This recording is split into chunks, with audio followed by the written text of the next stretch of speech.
Come on in, grab a seat, grab a drink, and let's tell a story together. We are Legendary Resistance. Legendary Resistance, now available with gluten-free options. Well, I mean... Wait, have I used that already? We're made of meat. Oh, no. So that's naturally gluten-free. Oh, no. It was only like 3 weeks ago.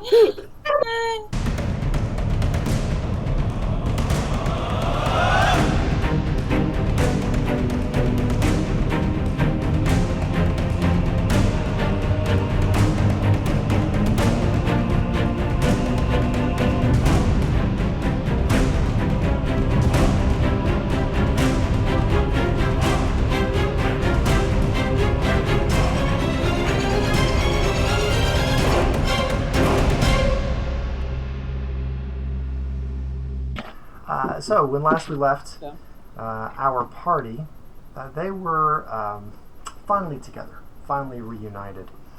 And in a very conflict-heavy reunion. The two ships that they had found themselves upon ended up being combatants at sea. There was a battle where magic cleverly defended one of the ships from the overwhelming firepower from the other ship that's owned by the REE, the Royal Exchange Enterprise. The party ended up fighting at first on opposite sides, but... Real quick, John, it doesn't look like we're streaming. I have us. Oh, do you really? Oh, shit. Then I just suck. Continue, John. Hi, everybody. And that's what you do when you're live. Apparently it's not showing up, so okay. No worries. All right, so so the party ended up fighting on the same side, epitomized by Sebastian tackling the mage defending the ship that he was supposed to be on in order to protect his friends who were trying to come and take over his ship. The end result was that most of the people on the Guiding Light, the ship that was owned by the Great Western Exploratory Company, were defeated. The ship was taken over by the REE, and it was looted, sank, and now all of the players are currently on the same ship, heading for somewhere. We're not sure. So, let's get into it and let's see where that could possibly be. You are all on your ship. You've had a conversation with Mira, and after she made this passing comment that they pay this group that she and Sebastian are talking about that most of you have never heard of, she says, well, I believe that's enough excitement for one day. Why don't you all retire? Feel free to take some wine or anything else you might need to ease whatever mental state you're currently in. I need some time myself. You're excused. What time is it? It is now dark. That is pretty much all you know. I mean, it's been such a long, strange day. You feel like it's 4 o'clock in the morning, but the part of your body that's still connected to some sort of circadian rhythm tells you that that's probably inaccurate. But most of you are bone weary. I'm going to take 2 bottles of wine, if they are full, and go up to the top of the ship and just find a corner and start drinking one of them. Okay. Really resist the urge to figure out how to poison it. We just can't let old shit go, huh? Come out of the gate hard, I love it. Yeah. Well, It's you got funny. the brittle. Funny how a girl doesn't forget that easily. Celeste woke up and chose violence today. I did. I'm sorry. Always choose violence. Always choose violence. Always resist.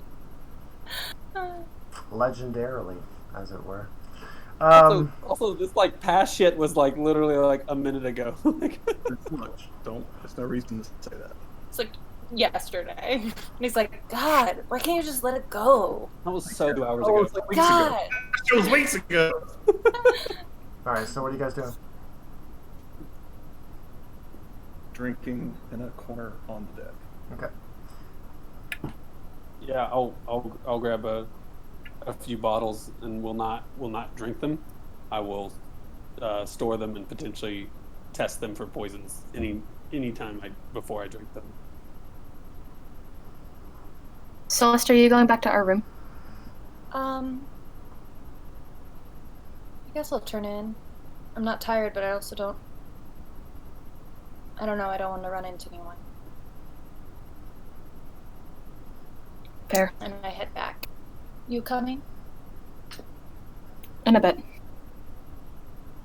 I'm gonna wander purposefully. I kind of want to just get like the general layout of the ship. Okay. You said it's much bigger than the other one? That's correct. Yeah, this is a war galleon, so it's half again as big as the ship you were on previously. It's probably the largest ship you've ever been on. So go ahead and make an investigation check. Ooh. That's fun. I heard the noise and I can't see the roll. 13. Okay, so 13. 13. You walk around. You go up and down the decks. The main entrance to below deck is towards the aft of the ship, and so you come up and make your way to the fore. You kind of stroll around above deck, and then go back down and make your way around the secondary deck, then below to the third deck, and then the hold itself. But by the time you get to the hold, like, you're looking around and you realize that your eyes are bleary. You barely remember much of what the second deck contained other than the gun rooms. And I mean, you're just kind of wiped out. I mean, you've got a general idea about what the layout of this ship is, and you know, it's not dissimilar to most ships, but it's larger. There are way more rooms. The rooms are much more spacious. Like, you imagine the captain's room must be insane. So you've got a basic idea. I mean, like, you know where the guns are. You know where you think you know where the powder room is. Things like that. That's okay. That was enough time for Celeste to have fallen asleep, probably. Probably, yeah. Okay. Then I would like to head back to our room and try not to wake her as I go in. Okay. And as I'm, like, putting myself to bed, I just want to focus, like, really hard on any of, like, the imagery or any of, like, the sense that I got from the gentleman who spoke to me last session. Yeah.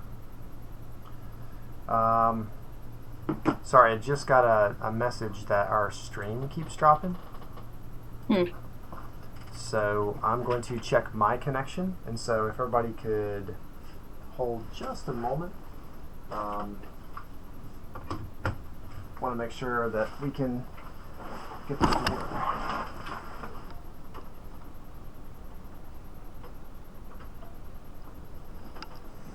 Now would be a great time to talk about some sponsors, if we had any.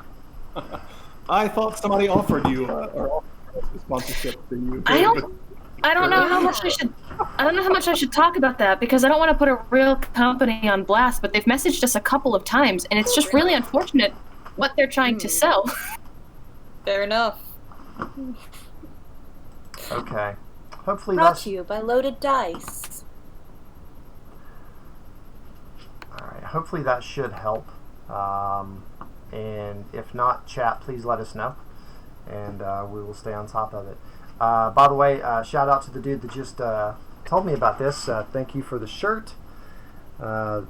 Ooh. Hey, cool shirt. Where'd you get it? I got it from Hab's Portable Pantry in the chat.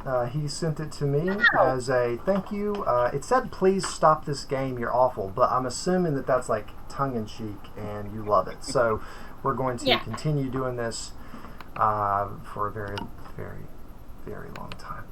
Okay, so... and that's a threat. Nefarious, yeah. I felt I know. You'll play and forever. if we can get that, we're not going to buy followers. Thanks, buddy. All right, so back to the topic at hand. So you sit there and you focus on this image. It comes to your mind actually fairly vividly. Right? You close your eyes and you begin to think about this, and then the force in which the image comes into your mind almost makes you sit back a little bit, because you can see in stark relief that jagged island with that stormy sea all around it. And the more you concentrate on it, you can almost smell that like brine and the force of wind on your face. So it's still very vivid. As I'm falling asleep, I'm just gonna try as much as I can to like keep that in mind, and with the name that he gave me, Raise. Yeah, I'm just gonna try to keep that in mind as much as I can. Did you? Which is like kind of like waving the flag of like, hello. Did you roll a history or a religion check? I did. It was like, I think it was average because I didn't roll above a 10 last session. So That's true. That happened. it was like I got the name and like I know approximate knowledge, but I don't think I got like very specific things. Okay. All right. I want you to make a wisdom check. That's gonna go well. 7. Yeah. Okay, so you go to sleep with this image in your mind. You can see it, and as your consciousness fades and you drift into the rhythm of the ship under you, your consciousness fades. You feel the image slowly slip as well. Okay. And you're asleep. Okay. Sebastian, how long do you sit up there?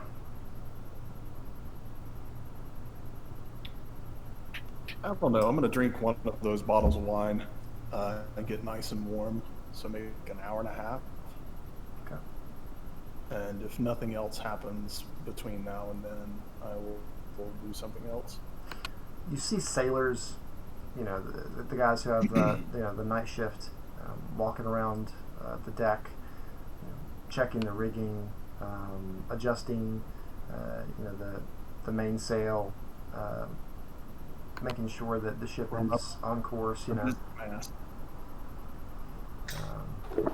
So there's still activity, but it's not nearly what it was before. And I don't know if you remember, but the mainsail is gone. I just remembered that myself. And so there actually is some activity in the center of the ship where the bosun is by lantern light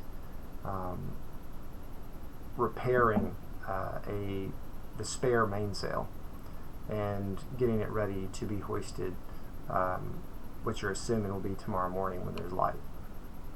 So the ship is moving very slowly at the moment. Not that you know much about that. No clue. Cool.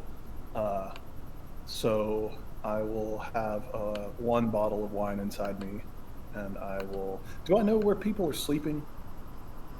You don't. Aren't we all in like the same hallway? Yeah, actually, they did show you. Where the rooms were. So, yes. And do I know that Diz and Celeste are sleeping in the same place? I believe you and Wyatt were showing your rooms, but I don't think it was specifically mentioned that you were next to them. All right. Well, I'm going looking for Celeste. I don't know how you want me to do that unless I just like start wandering into people's rooms. Investigation. Careful, Wyatt tends to be booby trapped. I thought Wyatt and I were close. I know where Wyatt is sleeping, and Wyatt knows where I'm sleeping. Yes. I actually want you to make an intelligence check. Can't wait for this. This is awesome. 4. You Hey, try to think about like where they were in proximity, and like you saw them kind of like coming out of a room, but you were still so like absolutely frazzled from battle that you just don't. And you're also you were kind of stunned at the moment, so like you don't really remember where. You think it's in that hallway, maybe the same hallway, but they could have just been coming out of any room. You don't know. And now I'm just gonna go searching. Make an investigation check. Praise him. That's better. Not by a whole lot, but by some amount. But a amount better. bias. Investigation is a thing. Oh, 17. Oh. I have proficiency And in a that. 4. Congratulations. Dun, dun, dun, dun. Excellent. So, Life. I also want you to make a stealth check. Stop it. Oh, I can do that. With disadvantage because you had a bottle of wine. Can it? I'm just warm. I'm not drunk. 21. Yeah. So, what the stealth check is for is this. You going up to a door. Because I'm not being particularly quiet. And No. it's- I'm not opening the door. Why don't you just let me tell you what you're doing? Well, like- because we've already had this conversation. I hate when you do this because it's you assume intention and you're not always correct. No, that was a joke. I was not actually saying I want to do that. No, we're gonna have a fight about it. I don't care if it was a joke or not. There's nothing to fight about. I'm saying you're right. I shouldn't play your character for you. Agree. We're not playing D&D. Welcome to Legendary Resistance. We're not. We Now are with recording this, aren't we? decaf. Oh shit. Okay, I'm back. No. This is going to go down as a banner. Best banner game of all event. time. That's right. It's a real D&D game. So, you are. What are you doing? I walk up to the door that I have somehow figured out is hers, and So, I am going to stop you. You can't just do that.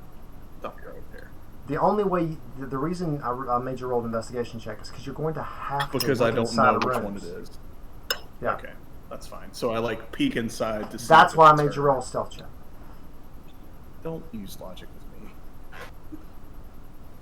I'm going to make a super cut. so- Thomas had a rough night. All right, so then I'll open the door and see that Diz and Celeste are in here, and say, "Fuck," and then I'll close the door, and then I will knock.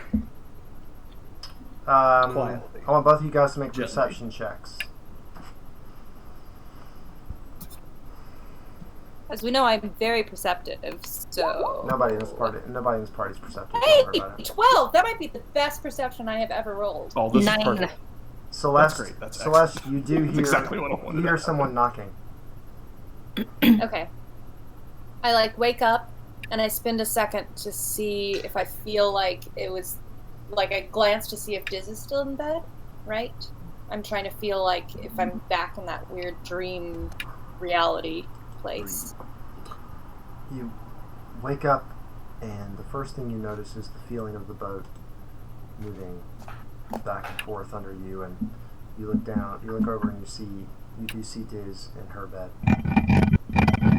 Don't do that noise. Whatever you're doing, never do that again. Okay. I'm gonna then pluck Astra out of the plane and have her crawl underneath the door so I can see who's here. Here's the door frame, and I'm just kind of leaning up against it with my head, and just. Oh, so I can definitely tell. Yeah. Okay. I've changed my face into some sort of,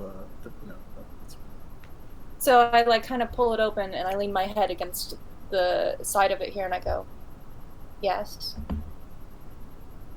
through the door.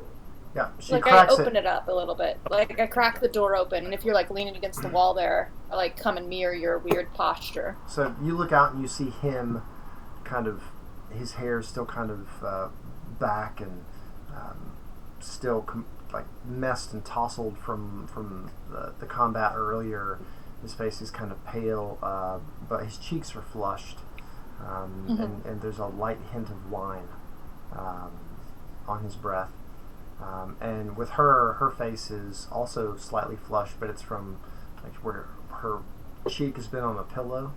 So one side of her face is kind of flushed with like a few lines right here, from the pillow, and her hair is kind of like beautifully like tousled. It's like kind of puffed up in the back, and the rest of it's like all kind of on one side of her face.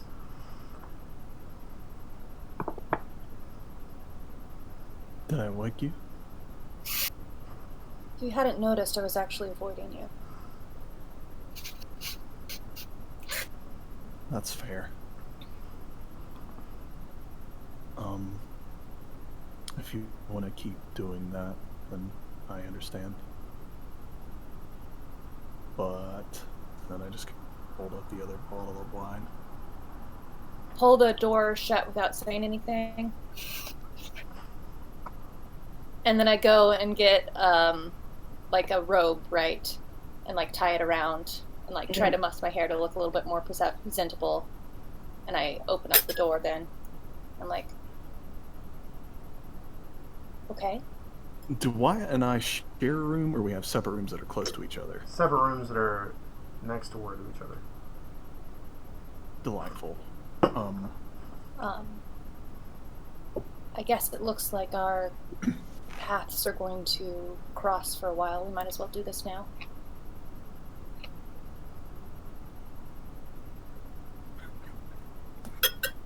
That's fair. We could go to the place that Mira had the meeting, or I don't know if someone else is staying with you right now, or we could go to my room. I like walk up to go to the deck. That's like upstairs where there are people. Follower. Alright, so you guys make your way. You make your way above, above deck. Try to find a spot that's like if I screamed, you know, people would notice or hear me. There are sailors up here, so okay. There's not like a secluded part of the deck. I mean, there are people walking around. Is there a place they would just like leave us alone? So there's like a pinnacle on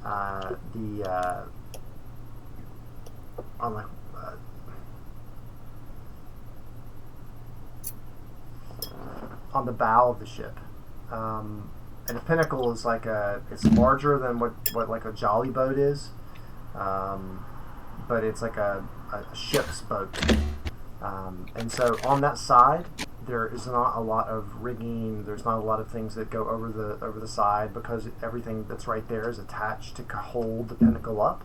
So there's no one currently working in that part of the ship.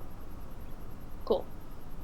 Just go there and sit down, like kind of unelegantly, like crisscross applesauce.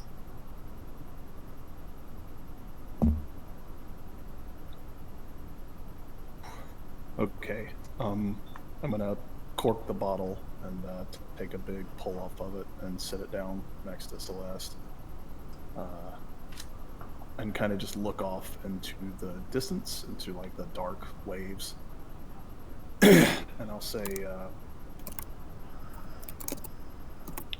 I am sorry for the way I treated you after our night together. Until a few hours ago, I just assumed that I was a dead man walking. Oh, and here I I know thought. that you think. Oh, go ahead. What do I think?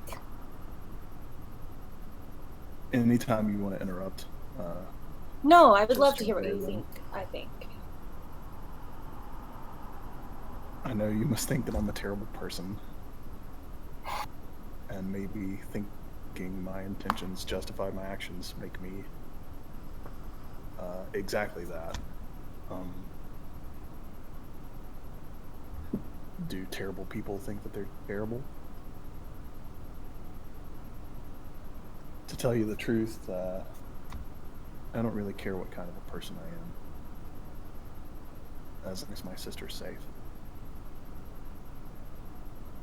But No. recently, please.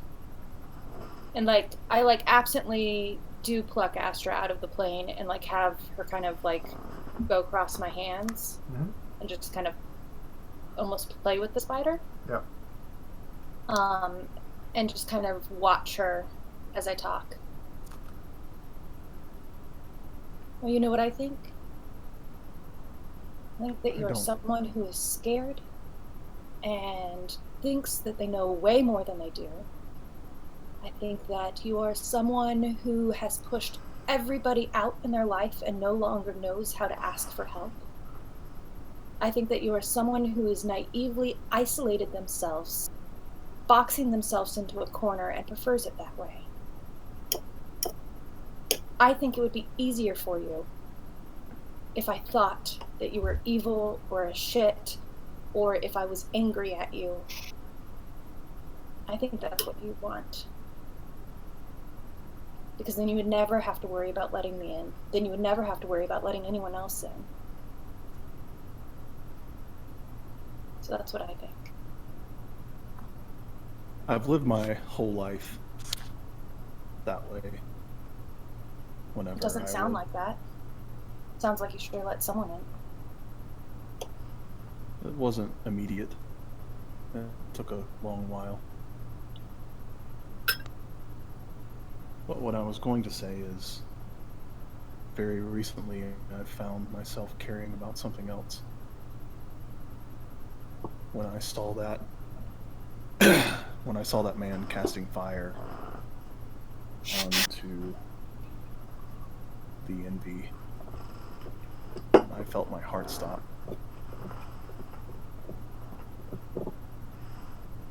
I know I did something terrible, but there's a part of me that is so relieved that it's in the open now. I feel the anger and the distrust from all of you. But at least now, I don't know. And then I'm gonna take another long pull off of that bottle. I just watch him drink the wine and I don't touch it. Okay.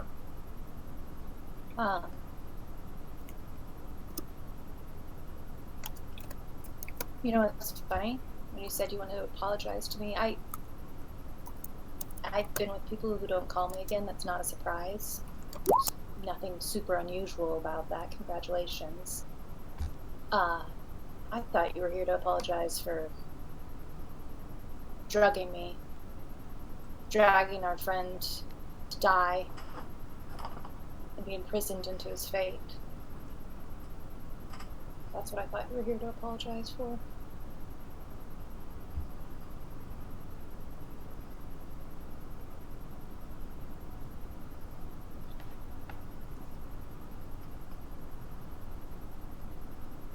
And then I see your neck, where it's still got that burn from Diz's rope.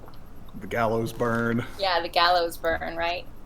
And for a second I flash this look of really concern. And I reach in my dress and I pull out a bottle that's a little ointment and I dab it on it and I was like, this is gonna sting, maybe a lot. And put it across your neck. It does sting.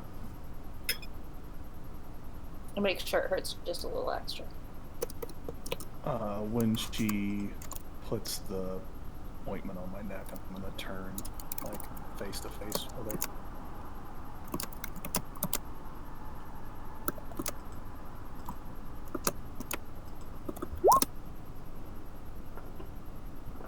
I'm just kind of look in her eyes. I don't think I'm ready for this conversation. Sure. I also don't think I'm ready for you to die, and I don't think I'm ready for you to be on a different ship. I was very surprised to see you again.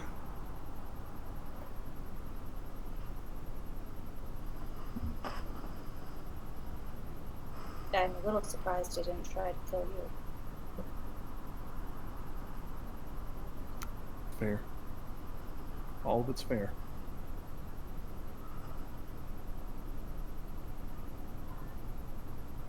I'll walk you back to your room. I've got it. Got a bottle of wine to finish. Cheers. And I just get up and leave.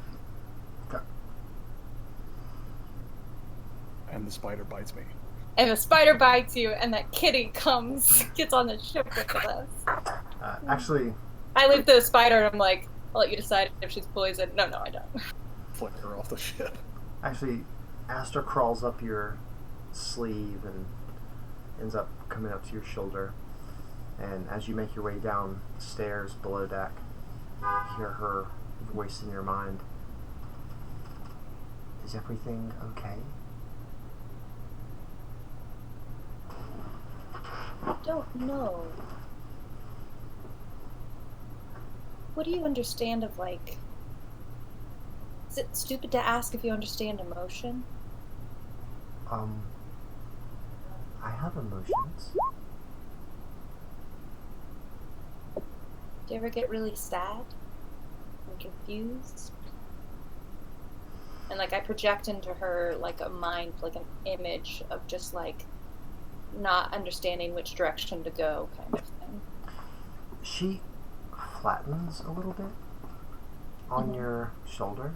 Like her arms go a little further out and her body droops down. And then she perks back up and she says, yes, before I came here, and then you feel in your mind that the word was going to be something like web connected, and then she says attached to you. I was somewhere else, and oftentimes was alone. But we're not alone now.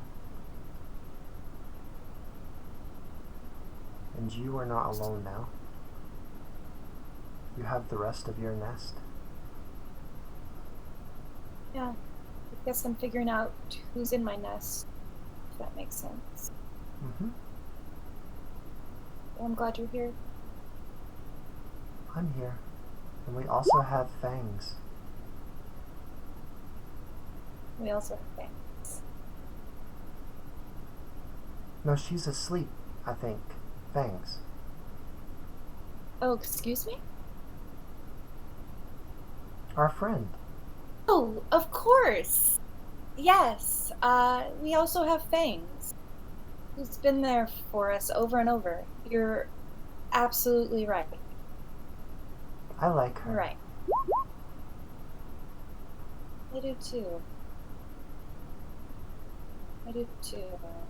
Maybe. I think she kind of likes you despite it. Oh. And if a spider could smile, it does. She like kind of dances a little. And then she does the drooping thing a little bit, and she says,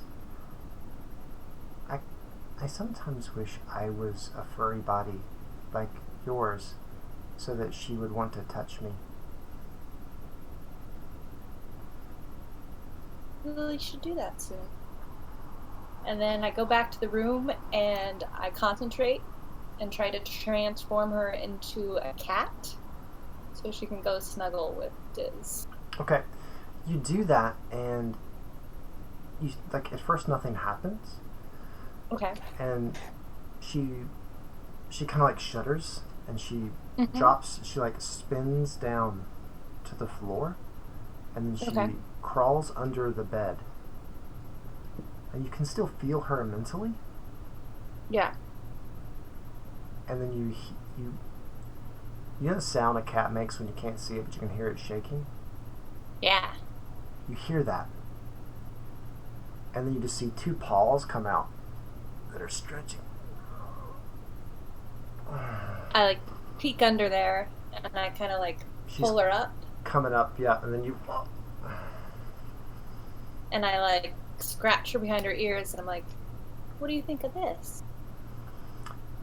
She looks at you with these large green eyes, Mm-hmm. and she's solid black except for, you know, that kind of hourglass shape that like Black Widow has? Yeah. She's got that on her forehead, like this white mark. And she says, "This is very comfortable."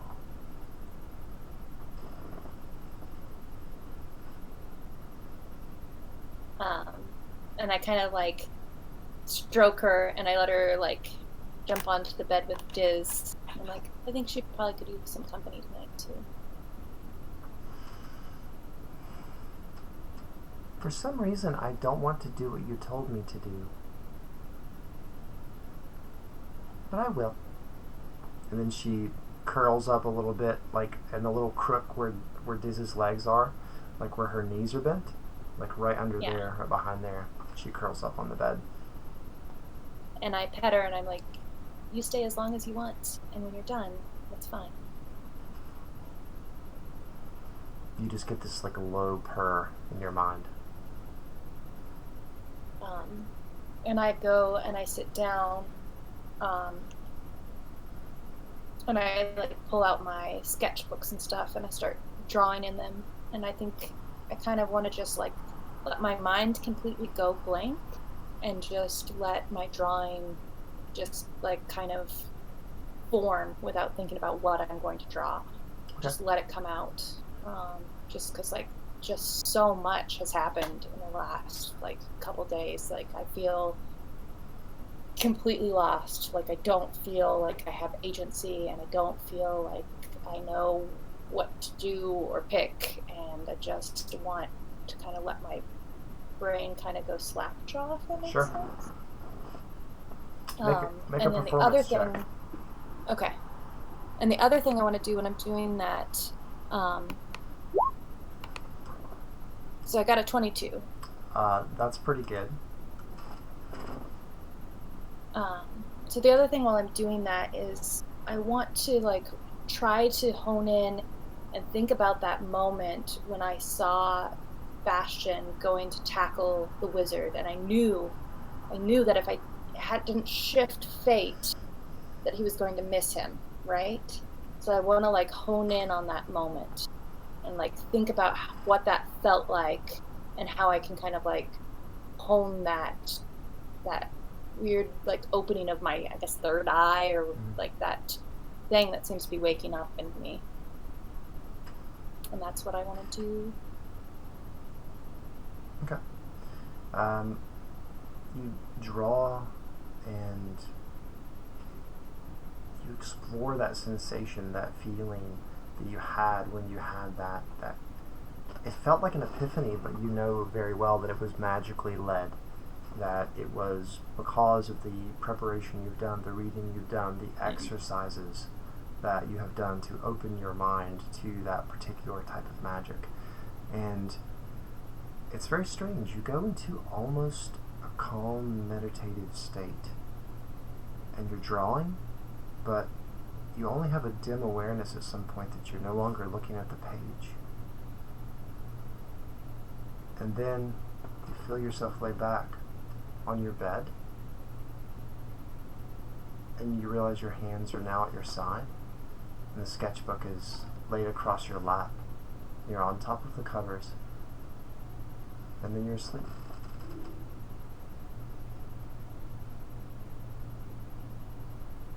Wyatt, what are you doing?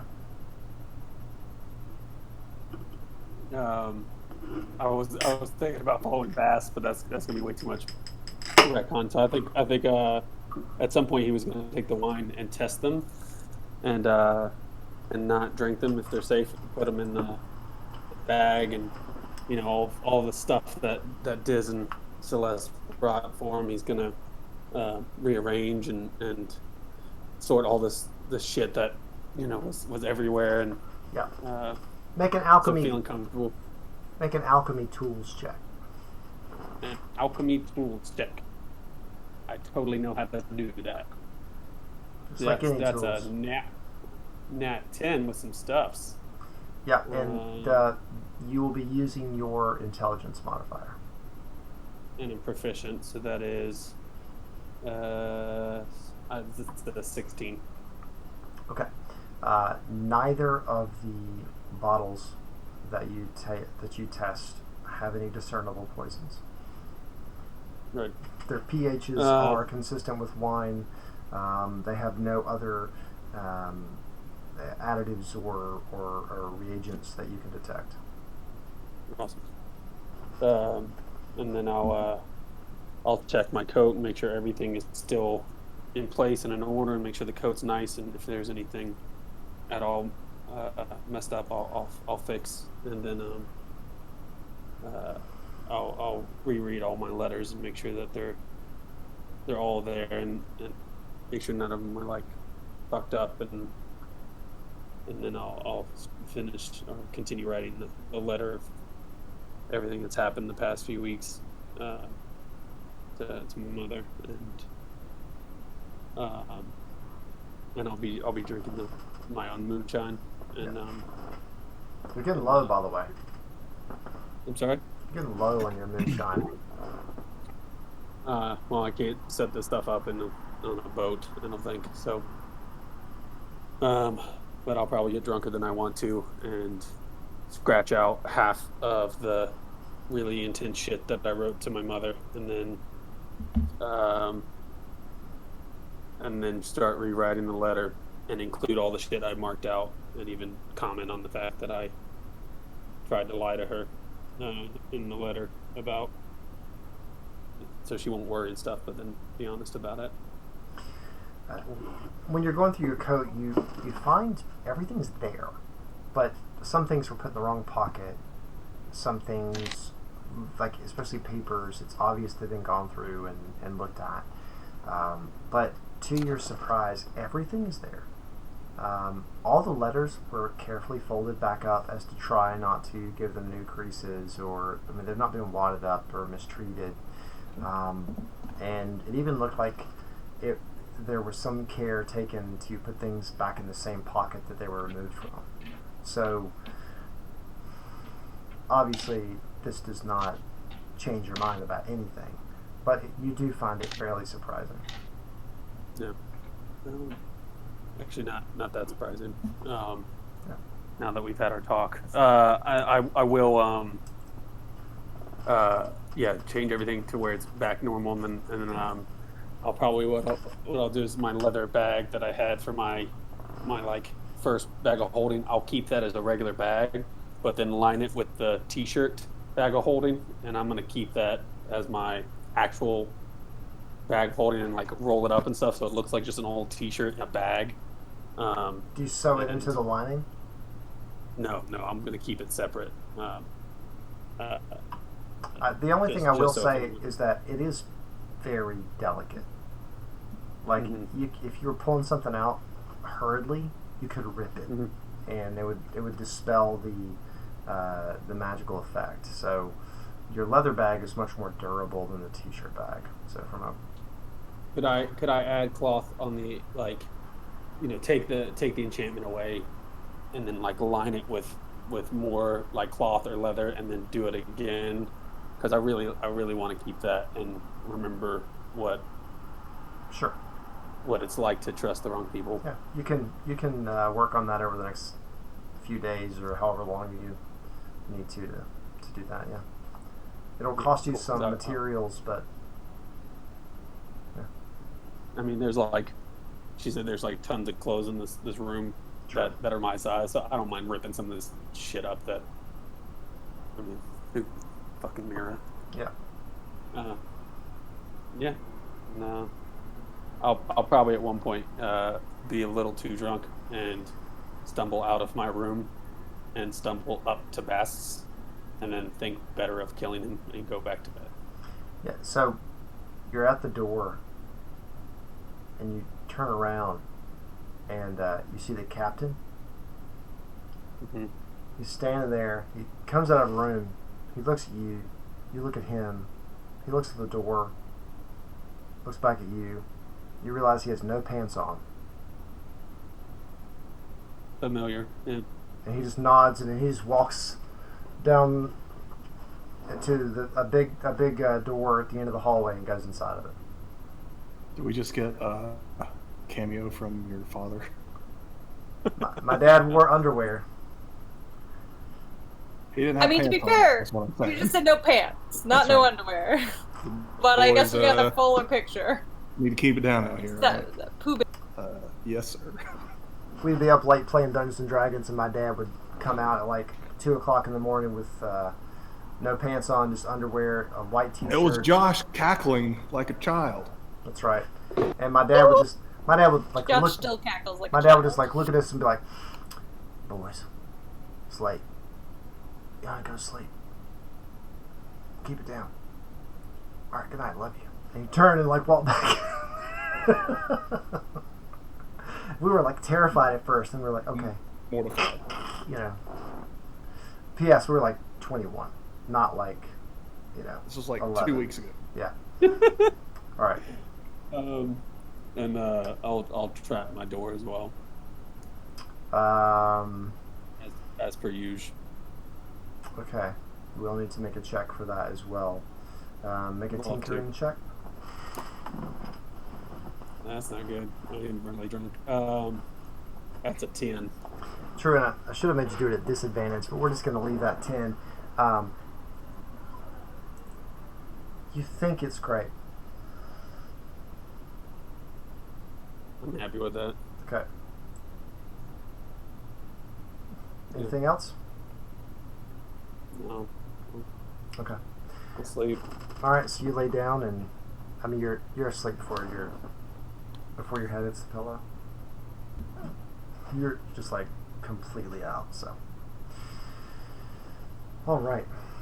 Yes. So after Celeste leaves, I'm just gonna finish that bottle off, and then maybe like 30 minutes after I'm done, I'm like just up at the nose of the ship, and I'm like pretty 2 bottles in. The bow. of the firmly. ship. No, Yeah. not the stern. Nope. That's the back. That's the Yeah, butt. so I'm just gonna like manifest a great sword and then kind of like move it around in like a stupor, and then I'll shunt it back into some sort of extra dimensional space, and then I'll like pop a long sword out and shunt it back, and then pop a knife out. It's like fucking with, I'm like playing with this thing that I don't really understand, right? It's like, all right, battle axe. Pull it back, and then I'm gonna pop a or like manifest like a heavy spear from Braxia. Is that right? Braxis. Braxis. Okay. And kind of like move it around a little bit, and as drunk Jeremy is done, kind of like move around with it a little bit, and think it looks really cool, but who knows, right? Just kind of like get the feel of it. Run some steps, stab it in the air, whirl it around a little bit, and when I get tired of doing that, I'll go to sleep. Okay, you can write down that on your character sheet as a Braxian spear, or Braxian heavy spear, but Braxian spear is shorter.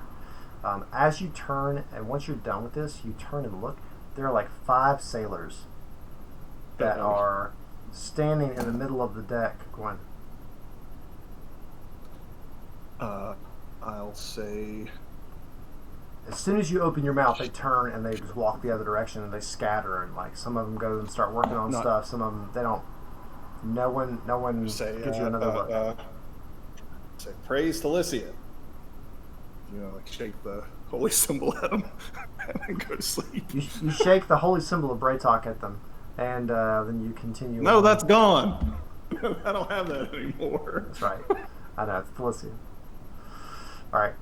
You go downstairs and promptly pass out in your room. Diz, you wake up first. There's a pressure on your bed that you don't really remember. Something's down near your feet. Sit up and you look, and it is a large man. A what? A large man is sitting at the foot of your bed. Do I recognize this large man? Long hair.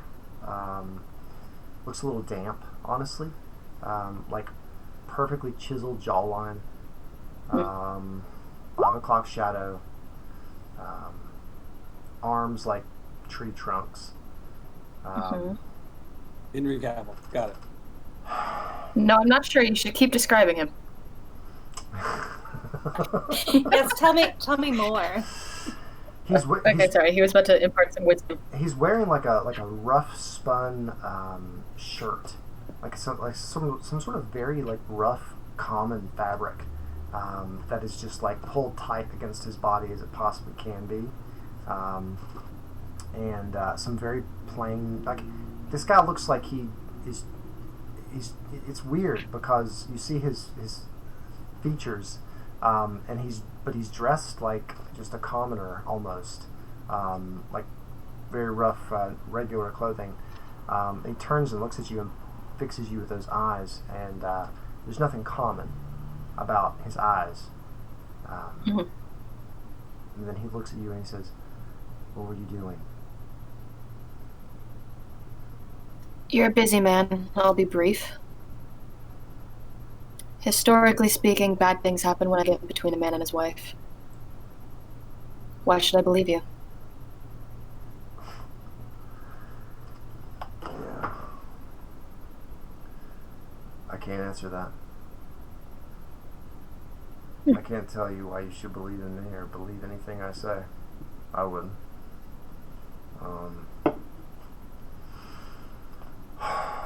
Look. I just don't like her down here meddling with people. And you seem like the only one who I could make sense to. You kind of understand things in a way that I understand things.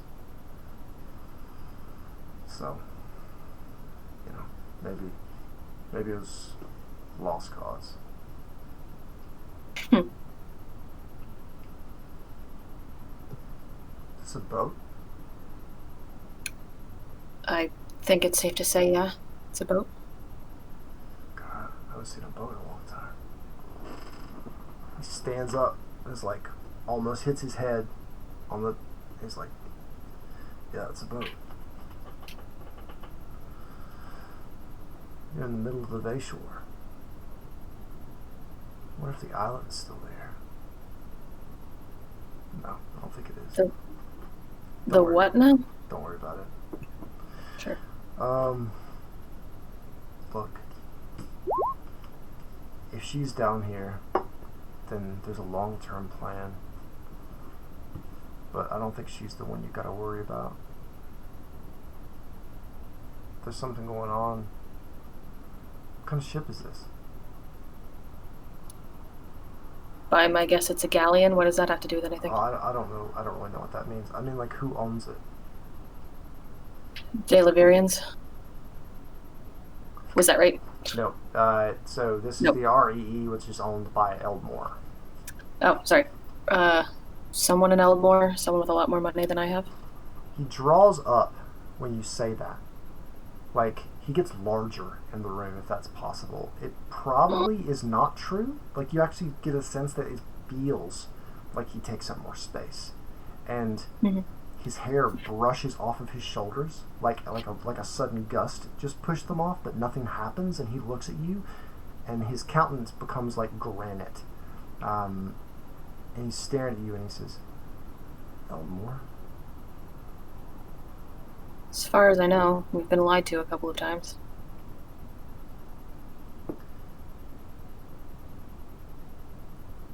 Don't let them use you. You fight, you kill, you do whatever you have to do. Don't trust them. Just kind of show him some tusk. I mean, those are pretty, I don't know. But, like, I'm just saying, like, how do I explain this to you? If they mention the sect, just kill everybody and get out of here. Fuck. And he turns and he slams his fist into the side of the ship.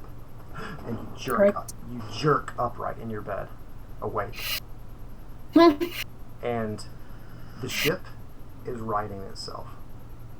Like the ship is doing this, and you look over and there's a gigantic crack in the wood on the side of your room. And Celeste, you wake up, everyone wakes up, all of you wake up, because the ship just goes like that.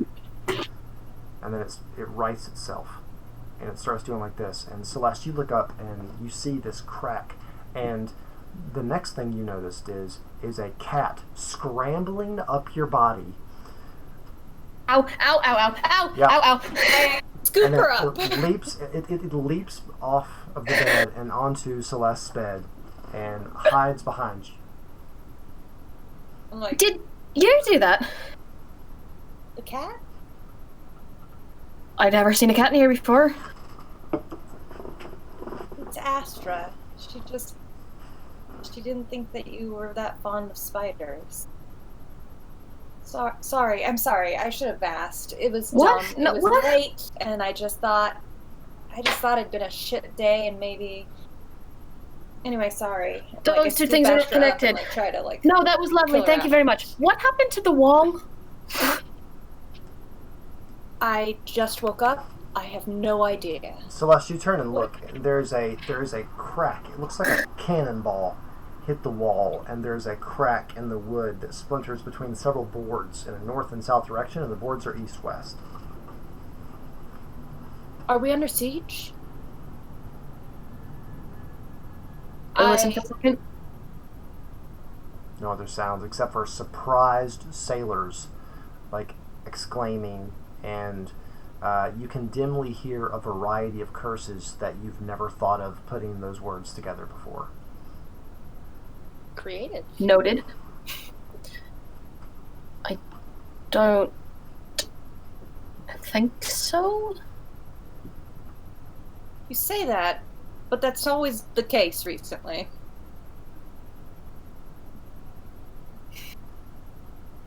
Right, so it wasn't you, was it Miss Astra, who looks very lovely in her new outfit, I think. Alright, I'll go have a poke around upstairs. I go ahead and poof Astra back into her astral plane. And follow Diz. Okay. To see what in the world was going on.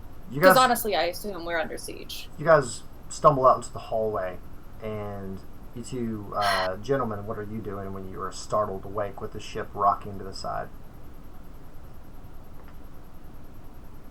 Run up on the deck, pop that spear out. Okay, so you run up to the deck. Actually, Wyatt, you're awakened because the ship was, and you're like, huh? And you're still kind of groggy, and you feel like a breeze in front of your face. And you look, and there's a crossbow bolt on the wall right next to you.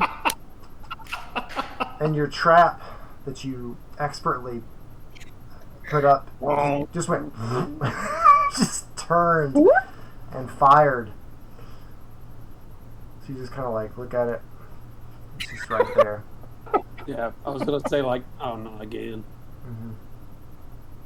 So, as we move, I'm doing that thing of shit, I told too convincing of a lie, and now I have to go along with my own cover story, because I think I can piece together what happened. So I look very concerned, but it's also mostly an act. Oh. All right. So does everyone go above board? I'm assuming I'm super hungover, so I'll get up and like stumble Or real hard. still drunk. And then that's true. If I'm still drunk, then yeah, I'm running up. But if I'm hungover, I'm gonna be running and probably throwing up a little bit, and then being like, maybe I'll just listen, and I'll just sit down and like listen to see if I hear screams. How much sleep did you get? What time is this right now? This It is an important question. 8 for both a.m. of us. Oh, it's what morning. Time do we finish? What time do we finish the meeting with? What's Mira? It was actually about 10 o'clock. Okay, so we've all had a full night's rest. Yes, unless you stayed up till like 3 in the morning drinking. I was drinking moonshine, so I don't think it would have taken me that long to get drunk. I stayed up a long time. I was going to say, I probably fucked up. went to Bast's door when Bast wasn't even there. You did. So I would say maybe 7 hours. So yeah, I'll probably just curl back up and go back to bed. I'm like, this is fucking bullshit. Okay, so you go back to sleep. I'll hear screams. Bast, you have a point of exhaustion. Yeah, that's fine. I like run up the stairs and like as soon as the light hits, I'm just like, God, fuck. Yeah, you vampired up awful. there. Yeah. The rest of you, it's about 7 a.m. Yeah. You guys run up there. You look around. Like, people are scrambling. They're looking around. You see the captain's up there with no shirt and small clothes over his unmentionables. And He has pants on now, so he's just flip-flopped. just his small clothes. So it's like his underwear. And boots. And he's got a spyglass and he's looking around and he's talking to someone someone that you assume is another, the first mate perhaps, or someone else. And I'm looking for that. You're looking for what? That's who I am. It's the wizard that supposedly got blown up, but I'm not sure, and he's got the power to. Where's that mother? I'm not even gonna make you guys make perception checks. You look around. There's nothing on the horizon. It's a clear day. It's partly cloudy, but the water is clear, a deep blue gray. There is nothing going on. I Well, like, see look that on the- nothing's. You go. I see nothing's happening, and I remember like that cannonball that's in our room. It looked like it was done inside of our room, right? Yes. So I turn and I look at Diz, and I would like to do a perception check. And I just turn and look at her, and I go, God damn it! with a 17, I go, She's so obviously Really? like. don't you find it incredibly interesting that there seems to be nothing out here? I find it deeply concerning that there's nothing out here, Celeste. Yeah. So do I. Mm-hmm. Maybe we should go look at our room again. We didn't want anyone else to be poking around, would we?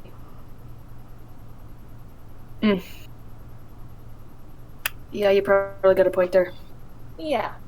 And I just kind of like go back to our room. Do I hear them return? You said you went back to sleep. Yeah. But like, I woke up from like moving and people running. So if I wake up, I'm Make just a perception check. sleep perception. That's like a 10. So probably not. You don't. Okay, then I'm still asleep. Sebastian, you go up there. There's nothing. Yeah, I'm like holding on to the side, and I like look off to the side to see if there's like a giant hole in the ship, and then I like go to the other side and like look off the side and see if there's a giant hole in this side. Yeah, the only consolation you get is that no one who's looking at you seems to think you're doing something crazy. Everyone's like they're looking at you, and people are looking around trying to figure out what's going on. You do see someone checking like the fathoms, trying to see like if there's like a reef that no one knew was out here or something that you guys hit. and so they're trying to figure it out. I'll just listen to as close as I can get to the captain, what he's saying to whoever, and try to pick up on if like we hit a giant fucking iceberg or something. Yeah. If I So seems real hot. the person who is checking the fathoms comes over, and you overhear them saying, "This is as deep as it always is, sir. I don't know what's going on.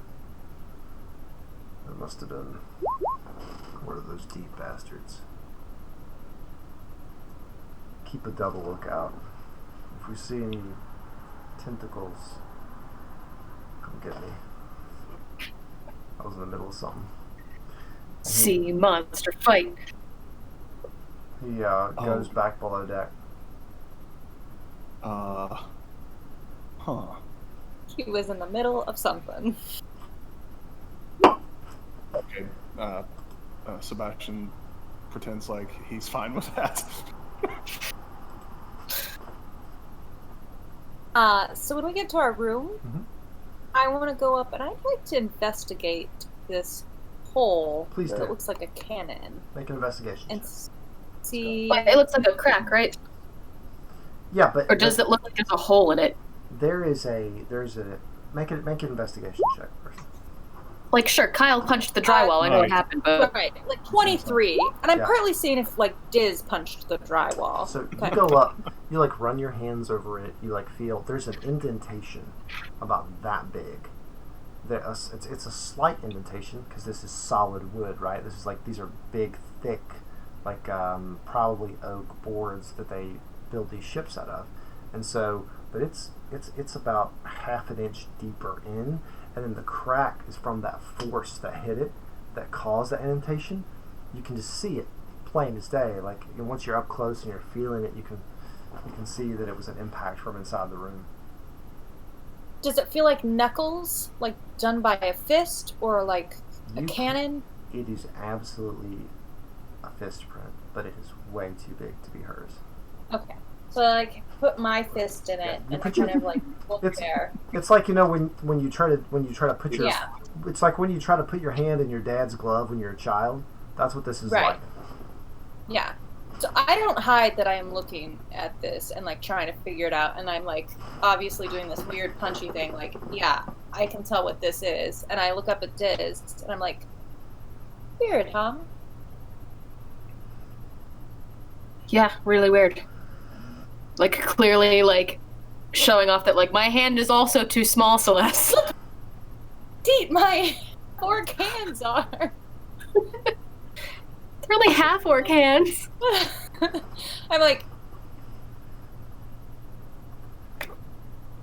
okay, I guess I just have one question. Mm-hmm. Do I need to be worried about this right now? I would probably be slightly concerned if I woke up with a giant fist-sized hole in the wall of my bedroom as well, but I'm just as mystified as you are. Sure, we'll go with that. We'll continue with that. Just tell me when I need to be more worried about this.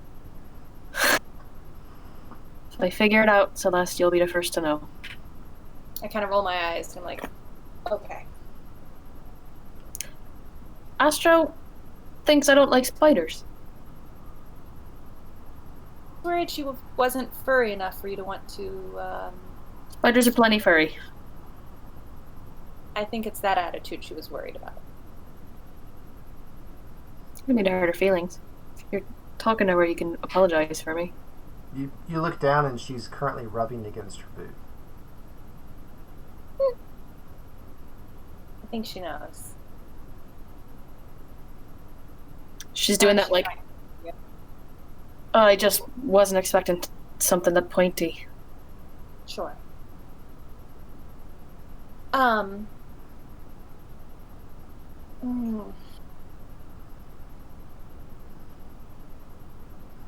Is there any kind of roll I could do to see if I feel like this? Because there's like weird things happening, right, John? Like I'm having these weird dreams. We clearly have all been brought together for some reason. Is there any kind of roll I could You're do? gonna love like this. An arcana. Make Yeah. a wisdom check. Ah, son son of a. Fair enough. With triple disadvantage. I don't have to give you guys disadvantage on wisdom. No, you don't. Oh yeah, 5. You like go back I'm just over like, the it's events. just weird. It's just weird. Yeah, you're like, and you like remember everything, like over the last couple days, beautifully. But Right. what in the world's going on? Yeah, just does not make sense. Okay.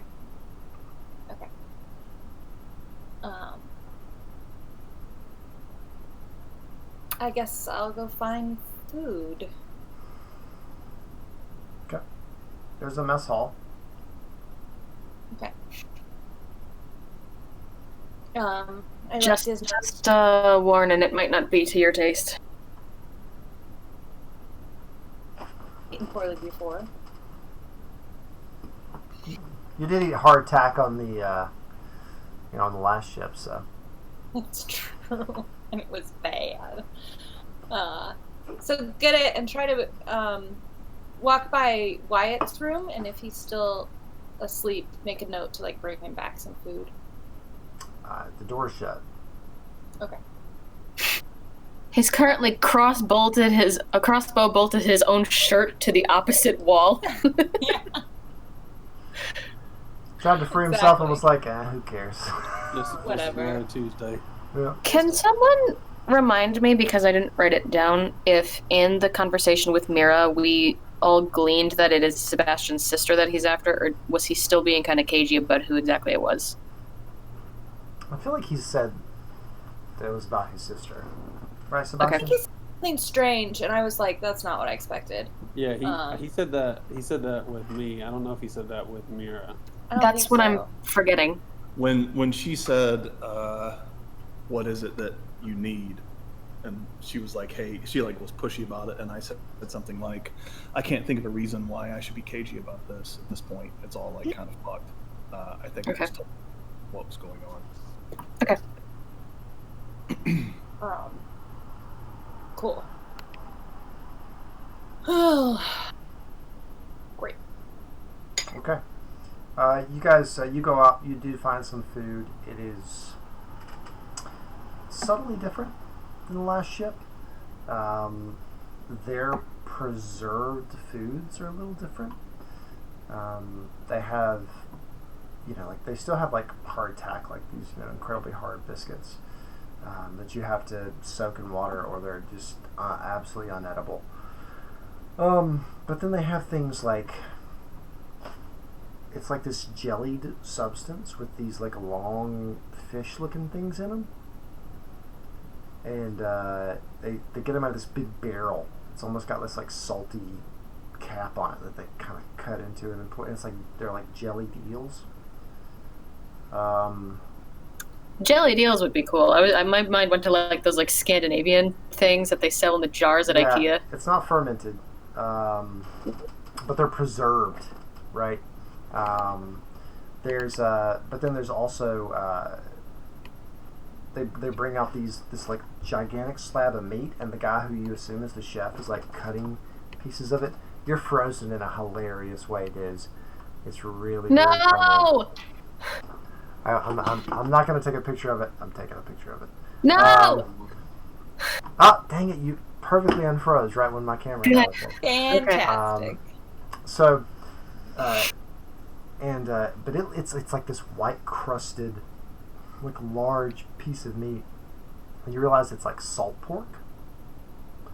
And so they're cutting out strips of it, and they're giving like everybody like a strip of salt pork, and insanely, a bowl of fruit. Scare the scurvy away. Like there's like citrus and like grapes and like some other like and then like there's like a little bowl of nuts they also give people too. And you look at like it's way fresher, way better than the last ship. I am so excited about those. I pile on as much as they'll let me get. I'm gonna be honest with you. You've never seen 75% of the fruit in this. I am really excited about this. Like, there's one that's like this large orange like spear that's been cut in half that has this like spiral or not it's got like this spiral pattern of like darker red inside of it, and you taste it and it's like this deep sweet like beautiful like flavor that kind of like overwhelms your palate, but the finish is almost like sour. It's beautiful. And then there's like a bright green fruit, and you cut it, and there's like this little spiral of seeds inside of it, and it's insanely sweet. It's the sweetest fruit you've probably ever had that wasn't dried, and it's excellent. But it has this strange fuzzy skin around the outside of it. An anti-kiwi. Exactly. I am here for it. Please, someone remember that so that I don't have to recreate when we're making our cook for Dane Rye. That's right. Yo! So. Now John's frozen in a stupid face position. He is. Aww. Damn it. No. Alright. So, yeah, usually freezing the stupid face position is like my superpower. You didn't have to agree that readily, Wyatt. Alright. Okay, so anyway, so you guys eat. Sebastian, do you go get food, or do you just kind of wander around with your spear hanging out? No, I put that back into wherever the fuck it goes, and like listen for a little while longer about this like creature that they were talking about, and get like super fucking scared about it, and realize how hungover I am, and then go back to the room where the wine bottles are, and take 2 of those back to my room. There are no wine bottles there now. I will search for booze. Make an investigation check. All right, here we go. Booze. Search for hooch. You find Turner, not Hooch. Ha ha ha. Excellent movie. Investigation is a 14. It takes you a while, but after about 30-45 minutes, you are down in the hold. Oh wait, it's disadvantage. Correct. 13. Yeah, you find a cask of rum in the hold. How big is it? Like it's like pony cask. It's or a like full-size barrel of rum. Like you could die. Did I find that in my wanderings last night? And do I remember where it is? Damn it. Okay. Does it have a bomb? I'm just gonna wheeze the juice. Wheeze? Make a Constitution saving throw. I'm trying to get blackout drunk and So- go back to my room. But I'd like to do it, and then as soon as I like guzzle it, go back to my room. So I Make a don't Constitution saving throw. wander around drunk. All right. You've never like shotgunned No. rum in your life. I would argue that point, but I rolled a 2. Yeah, and So what I'm doing is like going back to a place that I've been in before. great. So you understand that the kind of rum that's on a ship is different than the kind of rum you buy in a store because they superproof We it. probably made booze in like a corner somewhere. Yeah, but this you have to add water to this. Sure. They design it like because it keeps it's better. concentrated rum. Yeah, you gotta make that into grog, my guy. Yeah. So essentially, I rolled you 2, just. I mean, drank like a bunch of. like Okay. 151. This is I've been more than that. Constitution. Oh my god, Sebastian's blind. This is almost like wise level moonshine. So you do drink it. As soon as it goes down, you find yourself on all fours, vomiting. But like most of it isn't coming up. Like you're just heaving on the floor. You get up. there. You're burning from here to as far down as you have sensation in your gut. You manage to get back to your room, but like by the time you lay down, the ship is just doing this number around you, and Oh God. the bucket that's your chamber pot, you end up holding, loving, caressing, and you spend a while kind of asleep, kind of not with that. And eventually pass out into oblivion. Yeah, that's absolutely right. I'll say eventually.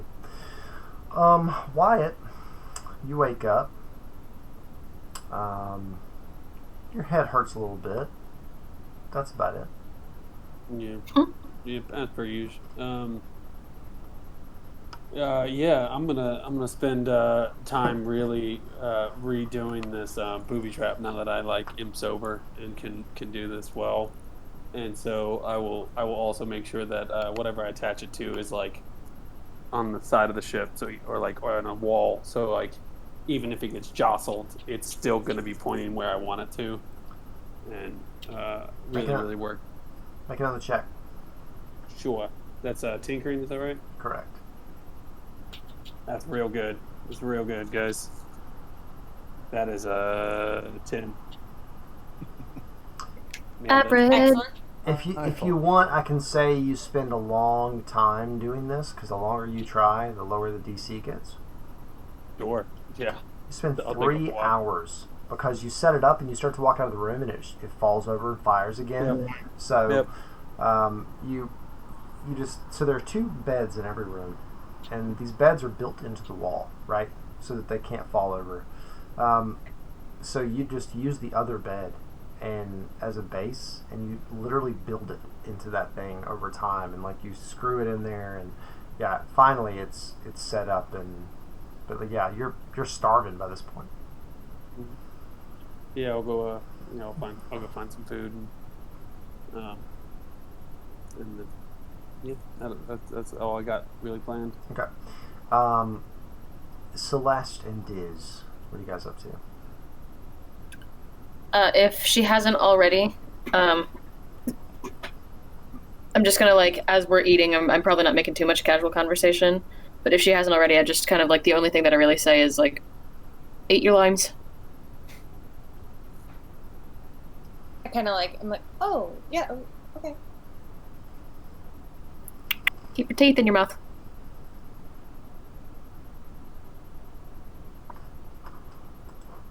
Just go back to what I'm doing. Okay.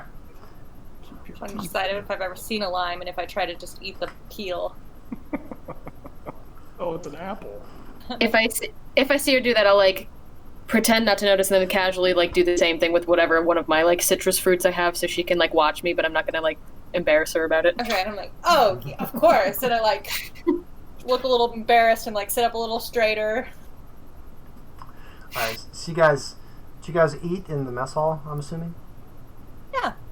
Yeah. Can I try to do what I was going to do last night, but I realized I was really tired, and get a gauge on how many men or women are manning the ship? Sure. At this point, you've seen lots of people come in and out. You've seen shift change. You reckon there's anywhere between 50 to 80 people on this boat. And that is congruent with how big the ship is. If it's half again as big as the last one, that would make sense. Yeah, I mean, but that's a lot, right? Yeah. Mm-hmm. But I mean, to be fair, in history, there were galleons that could have 200 people. Yep. Yeah. So, once you guys finish, do you go back to your room, or what do you do?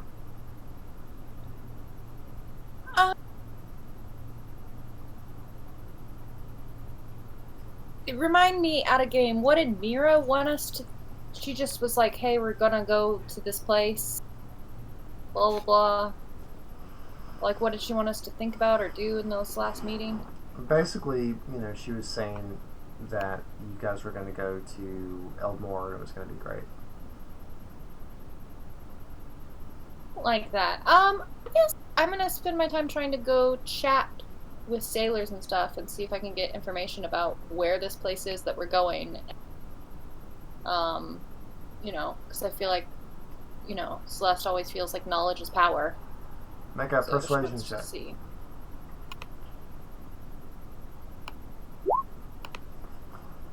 Ah, 18.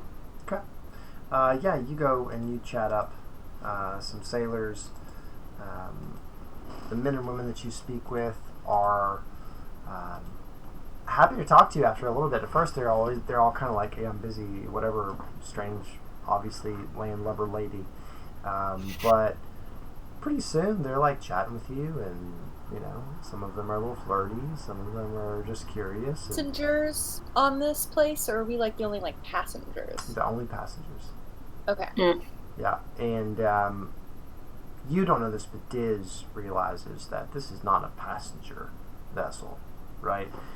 In fact, Diz, you notice that a lot of these the guest rooms have built-in like lockers, built-in chests under the beds, and they're like musket size. This was like a war galleon that they're like, well, we have a couple passengers on, I guess, but this is like outfitted for like, let's go to war. Yeah. Obviously. Don't like that. Cool. The hold itself can probably double as like soldier transport too, and like you could put a bunch of warriors down there. Clocked.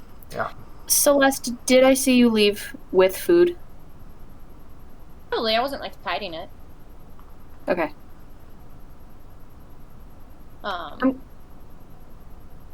Yeah, I mean, I mostly was just gonna take it by Wyatt's room, which I guess I would have done on my way. The people that you do speak with, though, just kind of casually mention that they're headed back home. They're excited about it. It's been a while since they've been out at sea for a long time, so the thoughts of going back home are very appealing to them. Yeah, so that's like the main gist that you get from these people. Okay. Do I get any idea like what home is like? Like, is it like? Because I assume Celeste doesn't really know anything about this place. Yeah, they say that they specifically mention a place called Blethair. Called what? I'm sorry. Yeah, I will. Make a history check. Do you guys see that? Yes. Good. You've never heard Ooh, it's a history check of 6. There's only one person here that. Okay. So you've never heard of Blethair, but the way they say it's like Blethair. Blethair. What kind of weather is it like there? Is it cold? Oh no, it's beautifully hot. I'm so sick of being Is that cold. where this fruit comes from? Well, I mean, it don't come from like right there in town, but I mean, like if you go out a little bit, I mean, especially the plantations in the south. My God, they're so beautiful.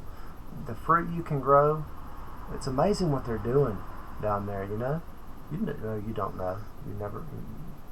I don't. I'm sorry. You're gonna love it. Though. You're gonna love it. It's the most beautiful kingdom in the whole world. Oh wow! So is it run by royalty? I'm sorry, I'm incredibly naive. Yeah, the immortal lord. Yeah, the king of Eldmore. Which I do know of. Okay. Oh. Right, of course. Right. I got a. Yeah. No. A Yes. rope thing. Yeah. Well, Yep. I'm so excited to see your home. Yep.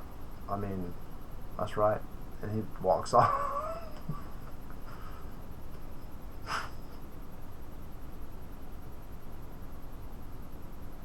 I realized that what I was casually doing was the I want to talk signal. Sorry.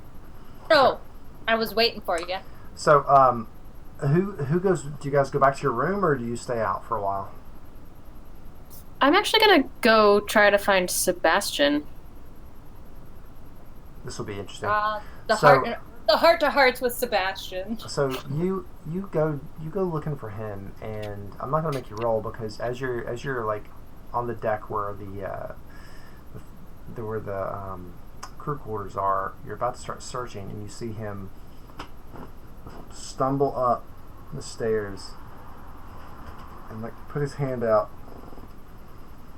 and he's like, and he braces himself, and he comes up, and his face is green, and you can see the front of his shirt is wet, and you can smell the rum before you can even get to him, and you know, you're a sailor, you know exactly what he just did. As soon as you smell it, you're just like, oh my god, like you could kill yourself, literally kill yourself doing that.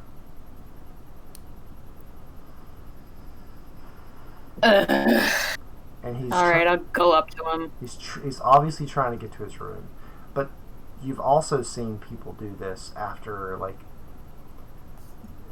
if there's like something happened at sea and they've done something that endangered the whole crew. You've seen this reaction, right? Does he look like he's about to throw up? Like, I know generally, but like, does he look like he's in the midst of a heave or something? There's no way he hasn't already. Like, I mean, like, he's got like something in his beard, or no, he doesn't have a beard. Sorry, he's got something on his face here that you hope is saliva. All right, we cleaned up after him before.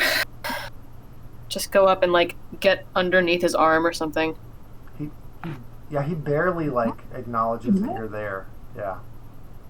We know where they're sleeping.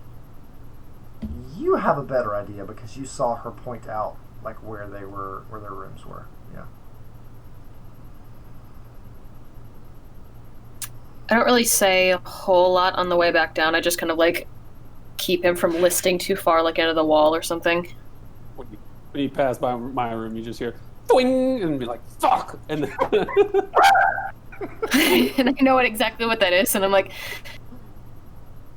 noted. Sebastian is gonna murmur incoherently, strong, respect you, sorry, just like random words of like nonsense between like heaving and dry heaving and trying not to like, he's like trying to not vomit particularly in your direction. I so want to see this movie. Like, really respect. Well, I have a scene from my life like this. Yeah, as soon as you said you drank way too much rum, I was like, college. Things that happen at John's house. I'll try to put him back in his room. Yeah, I mean, he doesn't put up much of a fight. It's just awkward. You get him back to his room. Like, he lays down, and immediately he starts reaching out, scrambling for the chamber pot bucket. Turn him onto his side. Yeah. Put the chamber pot in front of him. Yeah. Does Sebastian, do you have a water skin anywhere on you? Or, like, anything? Is there, like, anything in this room, like a pitcher or... There's another bucket for water. Okay, I will put that somewhere near him that's not within puking distance. Yeah. But is within reach. And then I, like, crouch down. So I'm, like, eye level. We're gonna have to have a... Yes, thank you, okay. We're gonna have to have a talk once you can remember the conversation. Talks seem good. Drink water. Don't die. Sorry. Don't go blind either. You can't really see her at this point. Yeah, okay. And then I, like, kind of catch a glimpse of, like, the ring around his neck. No, and I feel... Pillow. really, really guilty.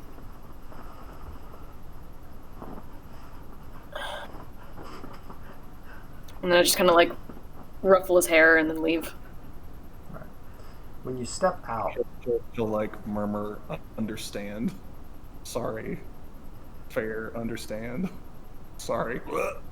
Ugh. you okay, buddy? Sorry, my dog. It's hot in this room. It's like the only room I haven't put AC in yet. And I looked over and he's starting to pant. So he's a little warm. I can hear my dog in the other room have puppy dreams. No! It's real cute. It's real cute. Puppy dream. Oh my god. Yeah. Is she running after something? It's a good boy. It's that kind of like Yeah. the paw twitches. So good. All right, so you walk out, and I'll take you out in just a minute. It sounds like he's having a negotiation with you. Just But what listen. about okay, now? soon. Soon. Talk soon good. Walk soon good. He's at the stage of negotiation where he just went over and stood by the door and looked at it and then looked at me. We go, buddy. Let's go. I just tucked in Sebastian for his little, I drank too much Everclear and I might die now. Okay, so you leave the room and you look and your door is open. Our door? Yes, Celeste and Diz, the door of your room is open. I'm it- gonna... Night right now or not? That's No, it's like Okay, noon maybe, right? yeah, cool. So I'm upstairs talking to sailors when this is happening. Yeah, yes, that's right. You're flirting Cool. sailors. Yeah. I'm Do gonna what you gotta do. put myself up against like the hallway wall so that if there was someone in the room, they couldn't see me through the crack in the door. And then listen. You hear.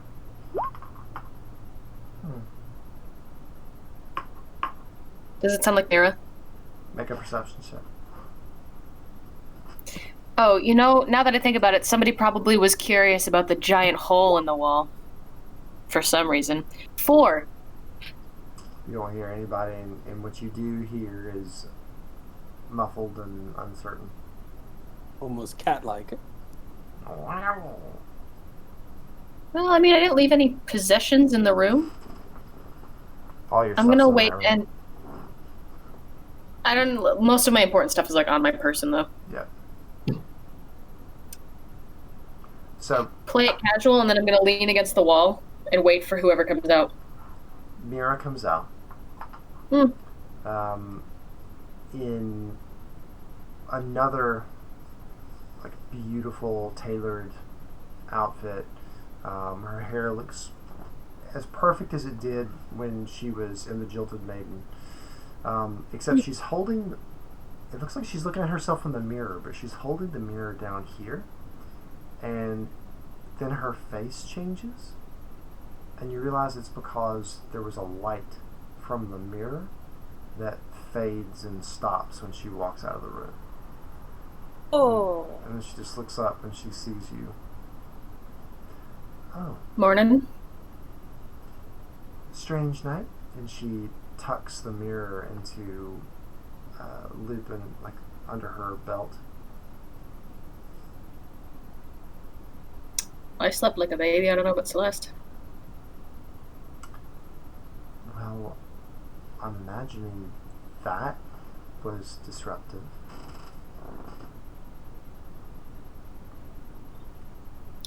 You've seen what the 3 of them can do. There comes a point where, for your own sanity, if something weird happens around any of them, you just kind of gotta go with it. Okay. I'll have someone repair that if it's possible. Did she say if it's possible? Okay. Thanks. She just smiles at you and she goes above deck. Can I make an insight check? Sure. Did she believe me? With a 21? Actually, let me. Character sheet up.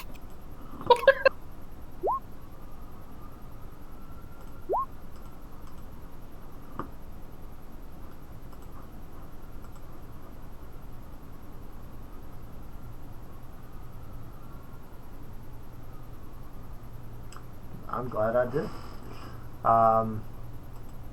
She seems absolutely fine. She seems like she either believes you or doesn't care. It's this kind of calm, blasé. She nods and she goes above board.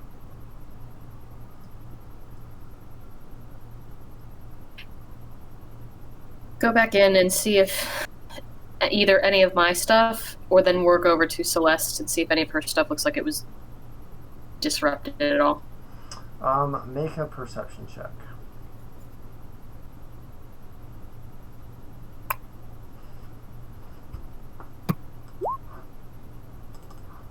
Eight. Everything looks exactly as you left it, as far as you can tell.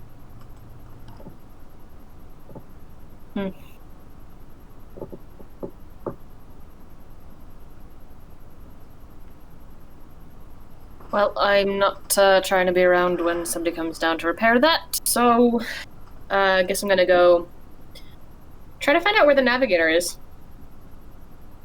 Okay. You go and look for. I forgot the bloody term. I even said you were one last week. Me? Yep. A navigator? Yeah, they're not called navigators. Quartermaster. Gotcha. Yeah, the quartermaster. So, did you get a pizza? God. Wish I was eating pizza with you. Yeah, right that now. bastard looks like he's got pizza. Oh, yeah. Hmm. Well, we know he's not getting experience points today. So, What yes.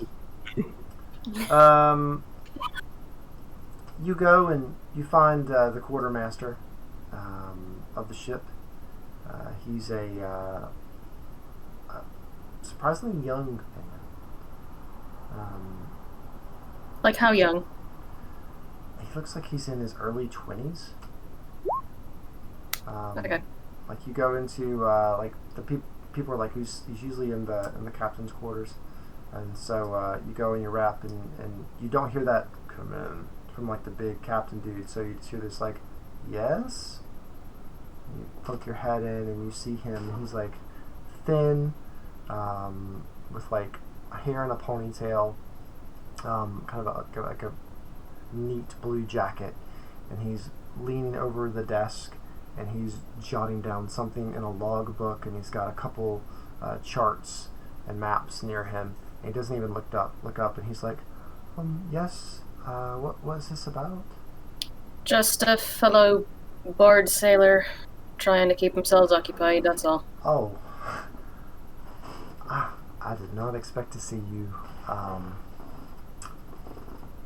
How can I help you? I'm gonna, like, as I'm doing all of this, I want to get a look at the charts and see if I can tell where we're headed in what general way, but I'm also gonna take my own navigator's tools out of my pocket and just kind of play with them. Just, trying to pick up some tricks, that's all. Oh, so you're familiar with all this?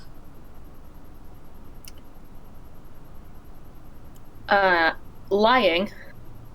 Well, that's probably a bit of a generous term. It's a pretty recent development, actually. Oh, okay. Have you been on a lot of ships before?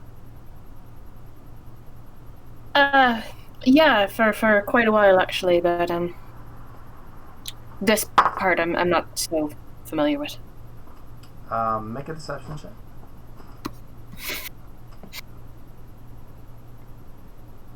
I was at ships before you were born. 18. You feel pretty. That's not true. You feel pretty natural and relaxed about what you're saying and how you're presenting yourself, and then you look and you realize that he's not even looking at your face.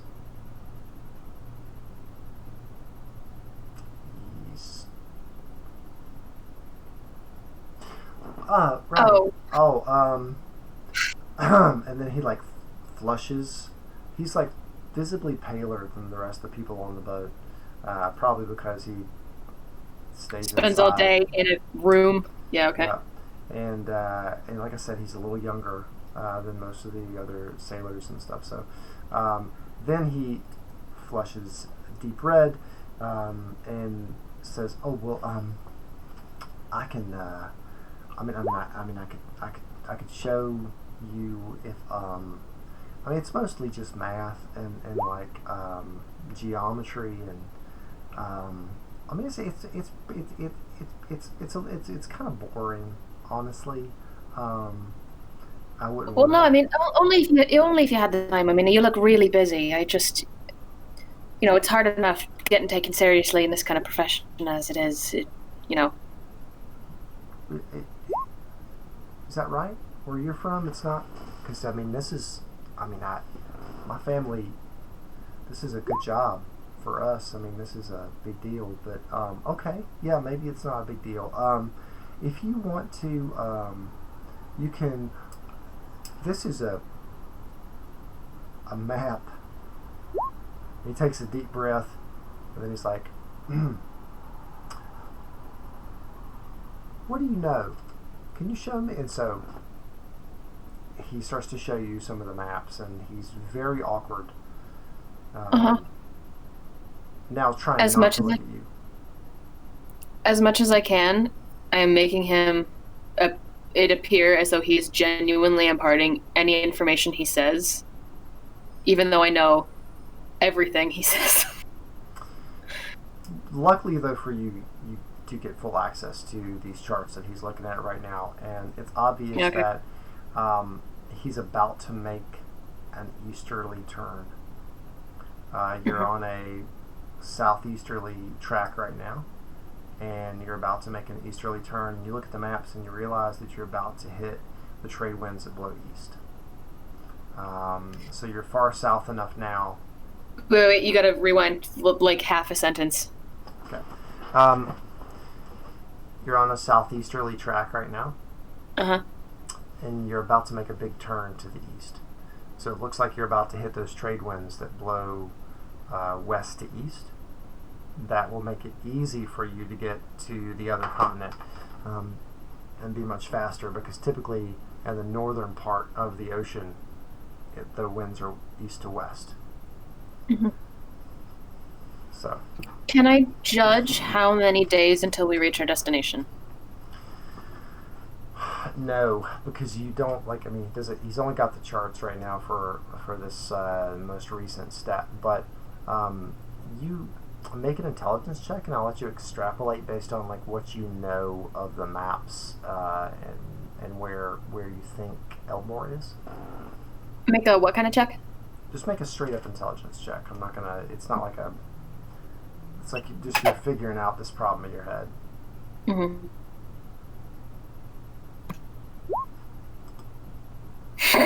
Six. Honestly, you don't even know where Elmore is. So trying to figure out if that's where you're going, like how long it's going to take, you don't know. You know that it typically takes about a month or longer to get from Althandis to Dalevire. And you know this is way further south than that. That's all you know.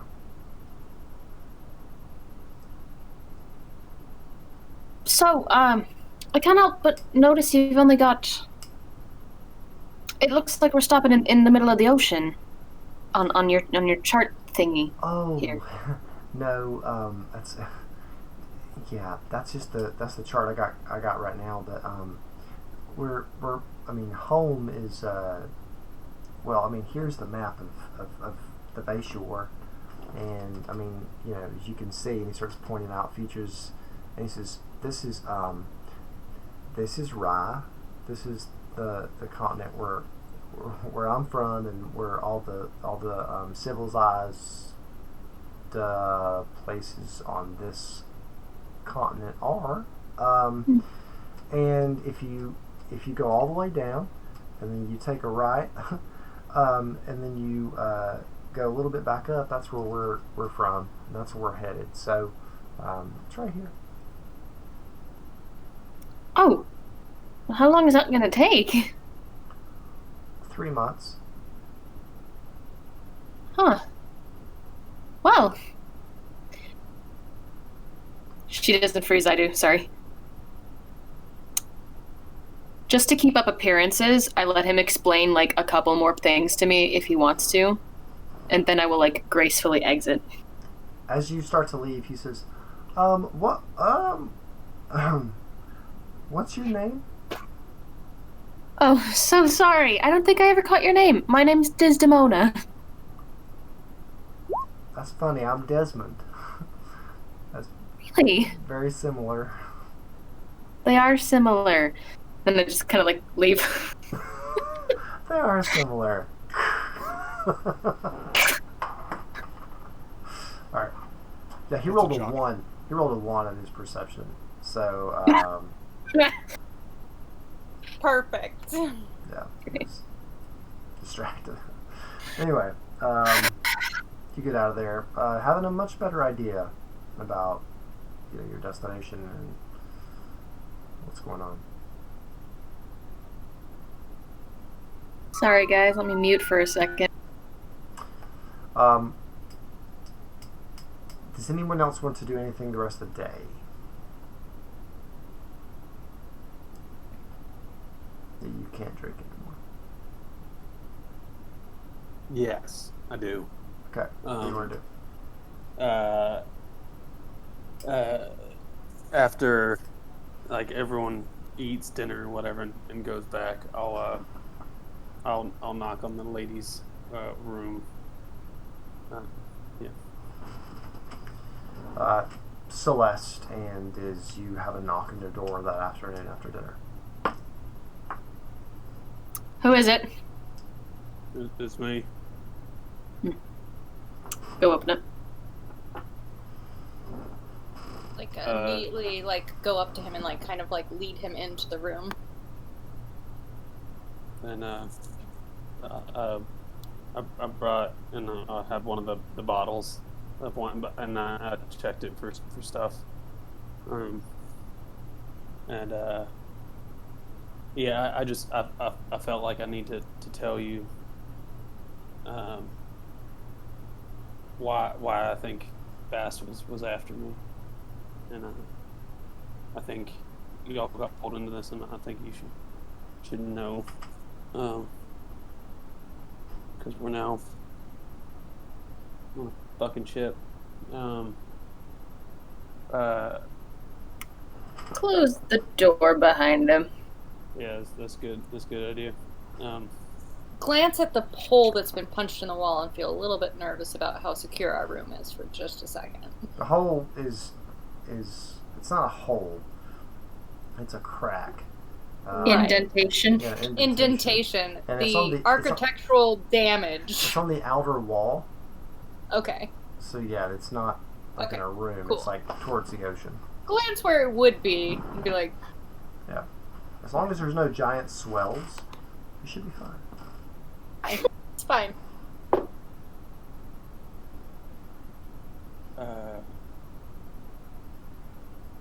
I haven't forgiven Bass yet, and I won't for a while. But I at least understand what he was doing, and my I don't know if y'all put this together yet. I'm from Elmore, and my family was pretty important there, and then it wasn't. Want to sit down? No, if you don't mind, I'd like to stand there and move. Yeah. And I'll like kind of pace a little bit. I think because of some of the things that my grandfather was involved with, he was brilliant. He liked to tinker like me. He was just a lot better at it. You know, he had many more decades than me. But he, I think some of the things that he invented and dealt with were very wanted and desired by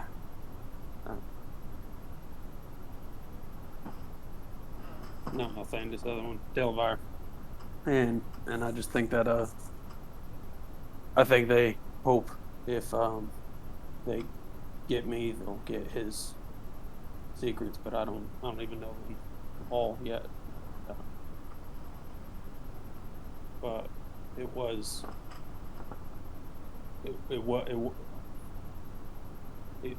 this is partially my fault, and partially because I didn't tell y'all, but realize I don't fucking know any of y'all, and it seems to pay off not to trust everybody. But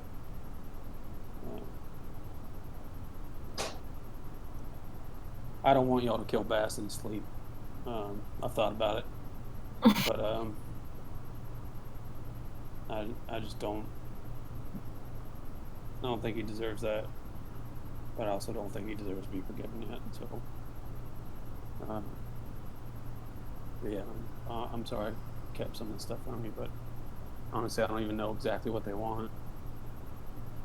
I just know kind of like hold the y'all have seen where I put the books, so kind of hold that. But that was. Yeah, my granddad, his knowledge was pretty known far and wide in terms of his brilliance, and I didn't realize they would go to this extent to find me. But I'm sorry y'all are wrapped up in this. Did you have to flee?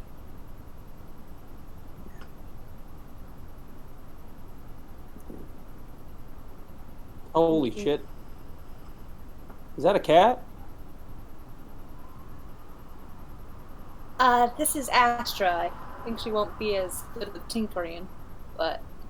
That's alright, I love cats. And I'll put like my hand down and do the thing. Bitches. She comes up and looks at you, and then Celeste, you hear, why is he making that noise, and why do I want to kind of swat at him? Both of those are acceptable. You'll find your new form. People tend to want to scratch you. So you see the cat look back at Celeste, and then look back at you, kind of narrow its eyes a little bit, and then it reaches forward and like rubs its head on your fingers. I'll do it, and when he narrowed his eyes, I'll narrow mine in kind, like yeah, I feel you. And then after a second, I do want to just like I'll sit down and pick him up so he's in my lap, and I'll give him give her full base scritches.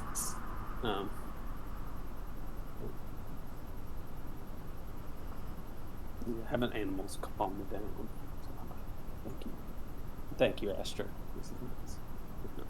I used to have a cat. It's better than a spider. They definitely have its uses. I'm never doing that again, by the way. I'm never doing with that. Oh, come on! It's amazing. Yeah, full commitment. That was great.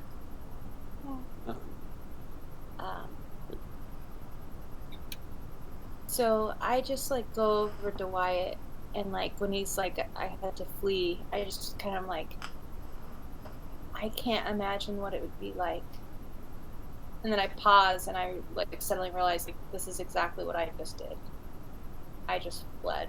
I just left everything I knew, family and everything else, and like it must be really lonely. And I just start crying.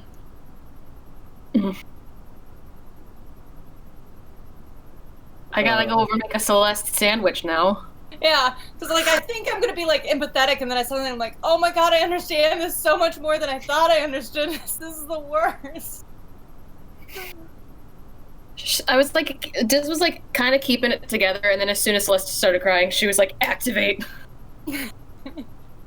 I'll just go over and kind of like keep my distance, like politely from both of them, but also just kind of start like kind of rubbing your shoulder a little bit. Because you don't You don't know if you're gonna see your mom again, or like if your dad's even alive, and you just like it just must be so hard, Wyatt. Sorry, Celeste. That's what I'm saying. I'm sorry for you. Okay. Wyatt, if you don't mind me butting in. I'm not sure I would have trusted you fully if you'd kind of come out with all that on day one, for what it's worth. Yeah. And there is a couple of things that you said I think I might disagree with. How so? I'm not sure whatever accident you don't get to choose how you're born or what family you come into, so I'm not really sure how that's your fault. And like you said before, your grandfather had quite a few more decades to amass everything he had. So I wouldn't be too hard on yourself in that respect either.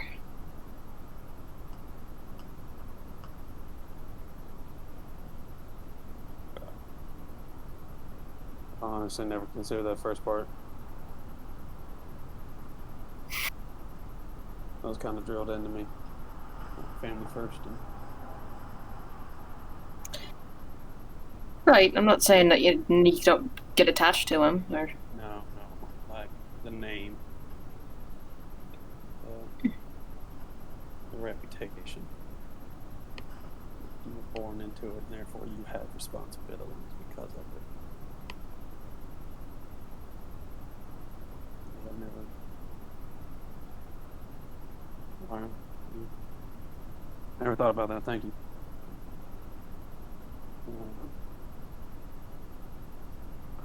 Celeste, I'm sorry you're separated from your parents and what that's like.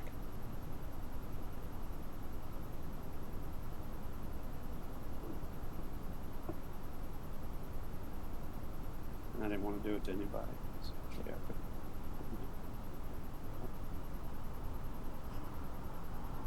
But I was trying to. at least we found you and hadn't burned a boat down yet. Yeah, it's an opportune word. I promise I'll try not to. I promise I'll try not to blow things up for a while. Blowing things up makes you happy. It really does. We should find some safe and far away things for you to blow up soon. I like to blow up problems. Which is always, it's always a very simple answer.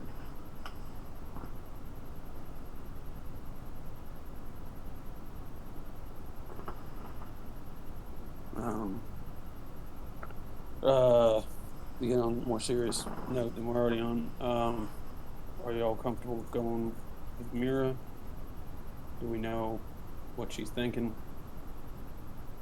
I honestly don't know if she knows who I am or why we're going back to Elmore. So we're going back to your home? I'm sorry? Where we're I'm terrible with names. Are we going back to his home then? No, we are. Okay, great. So we're going back to your home? Yeah. Is that good or bad for you? I'm assuming bad. I honestly don't know an option besides the blowing up of not going with her. Yeah. I took some gunpowder from that other ship, so that's still a possibility. But Sure. I'll look at the huge dent in the wall. Like, yeah. I guess there's other options.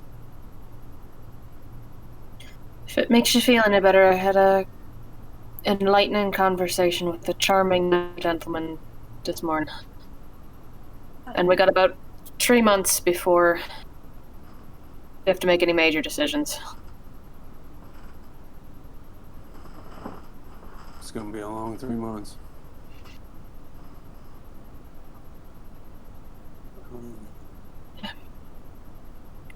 Well, let's see if I can start brewing more alcohol.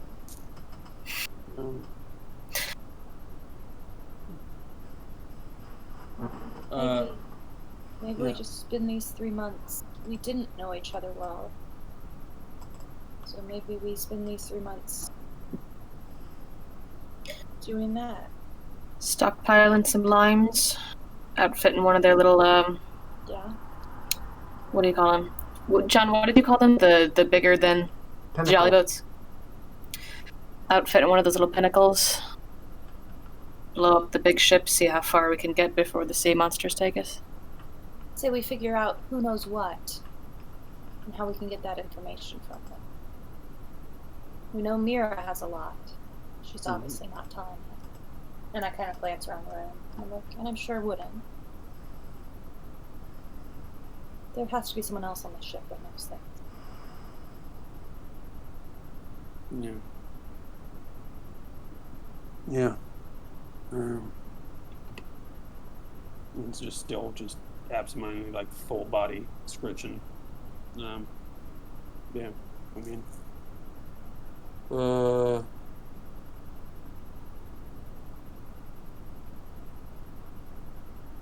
we want to try to include Bass in these plans, or do you think we should leave him here for the blowing up part? I don't think we're at the blowing up part yet.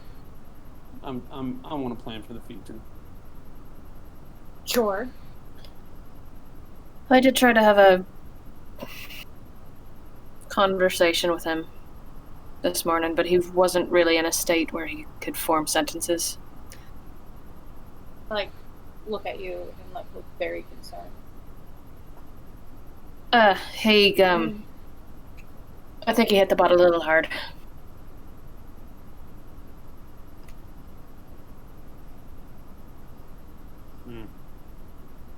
Possible. It's possible he knows who wants you. And if he does, that could really help us when we land. Yeah. So maybe we figure out what he plans to do with that information. Yeah, it also seems the people that are holding his sister, person, whatever, is in league with these people somehow. So I wonder if The that's people just that we're on something the they ship with? Or Yeah. that we're looking for you? Both. She said they pay him, so I wonder if just with enough influx of money or something, they could release her.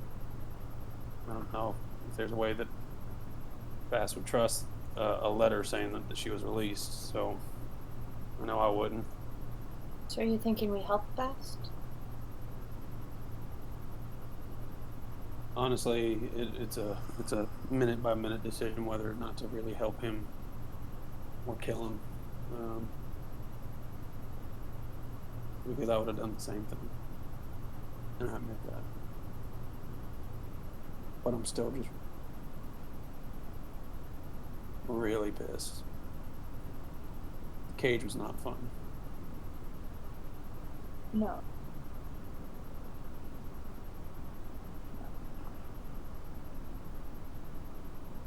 So, yeah. I'm sorry I didn't tell you about all this stuff earlier. Thank you for the cat times.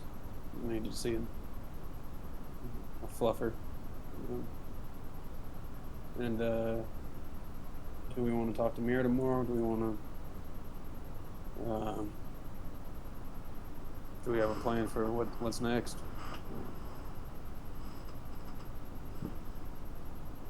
The less time we spend around Mira, the less information she gets from us. True. Oh, that's true. It goes the other way around too. Yeah. Well, let's see what Bass knows tomorrow if he's in a state to talk.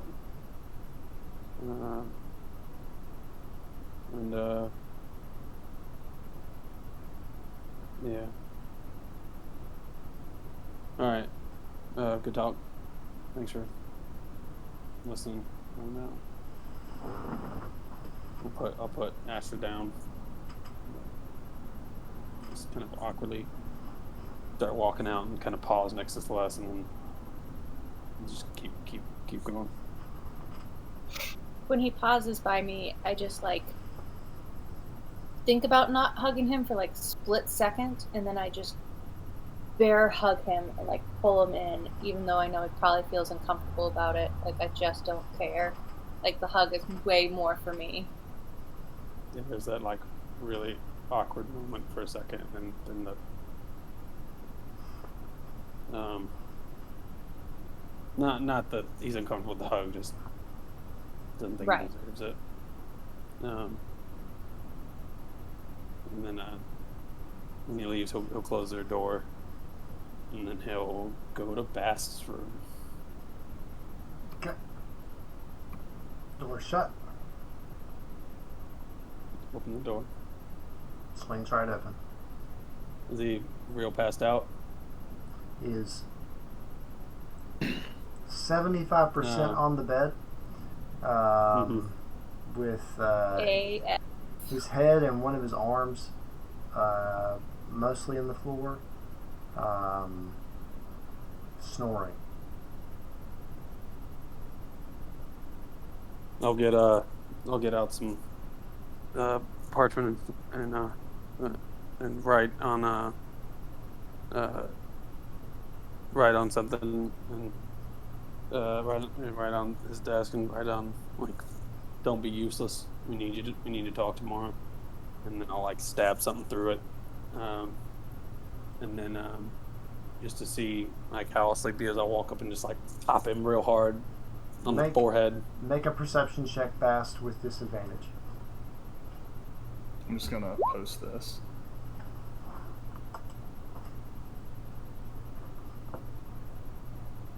Oh, I guess I'm not really conscious though. Correct. Yeah. That was the I like first that you're I'm just gonna lay this right here. Ah, shit. Never mind. Hell. Alright, so what am I making? Perception check with disadvantage. Okay. Let's just roll it in here and see what happens. I can't be surprised while drunk and asleep. 7. Okay, yeah. He does not wake up. Cool. I'll probably do it again, just for the shits and giggles, and then I'll empty his fucking. Actually, I'll think about emptying his big bowl of puke, and then be like, nope. And then I look at his water pail and be like, think about peeing in it, and then nope, and then I'll go back to. Okay. I'll go back to my room. Do you ladies do anything before tuck in for the night, or what? Do you think we should do watches again? Or do you think it's pointless? I don't think there's any harm in being more safe than sorry. That's kind of what my thought was. If you have any dreams, do you want me to wake you up? If you have any dreams? No, if you do. Sure. Okay. I can watch first tonight.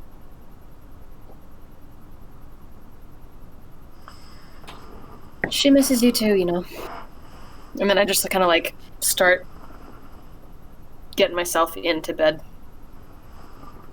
Take my coat off. Thanks. Just thinking about you all the time.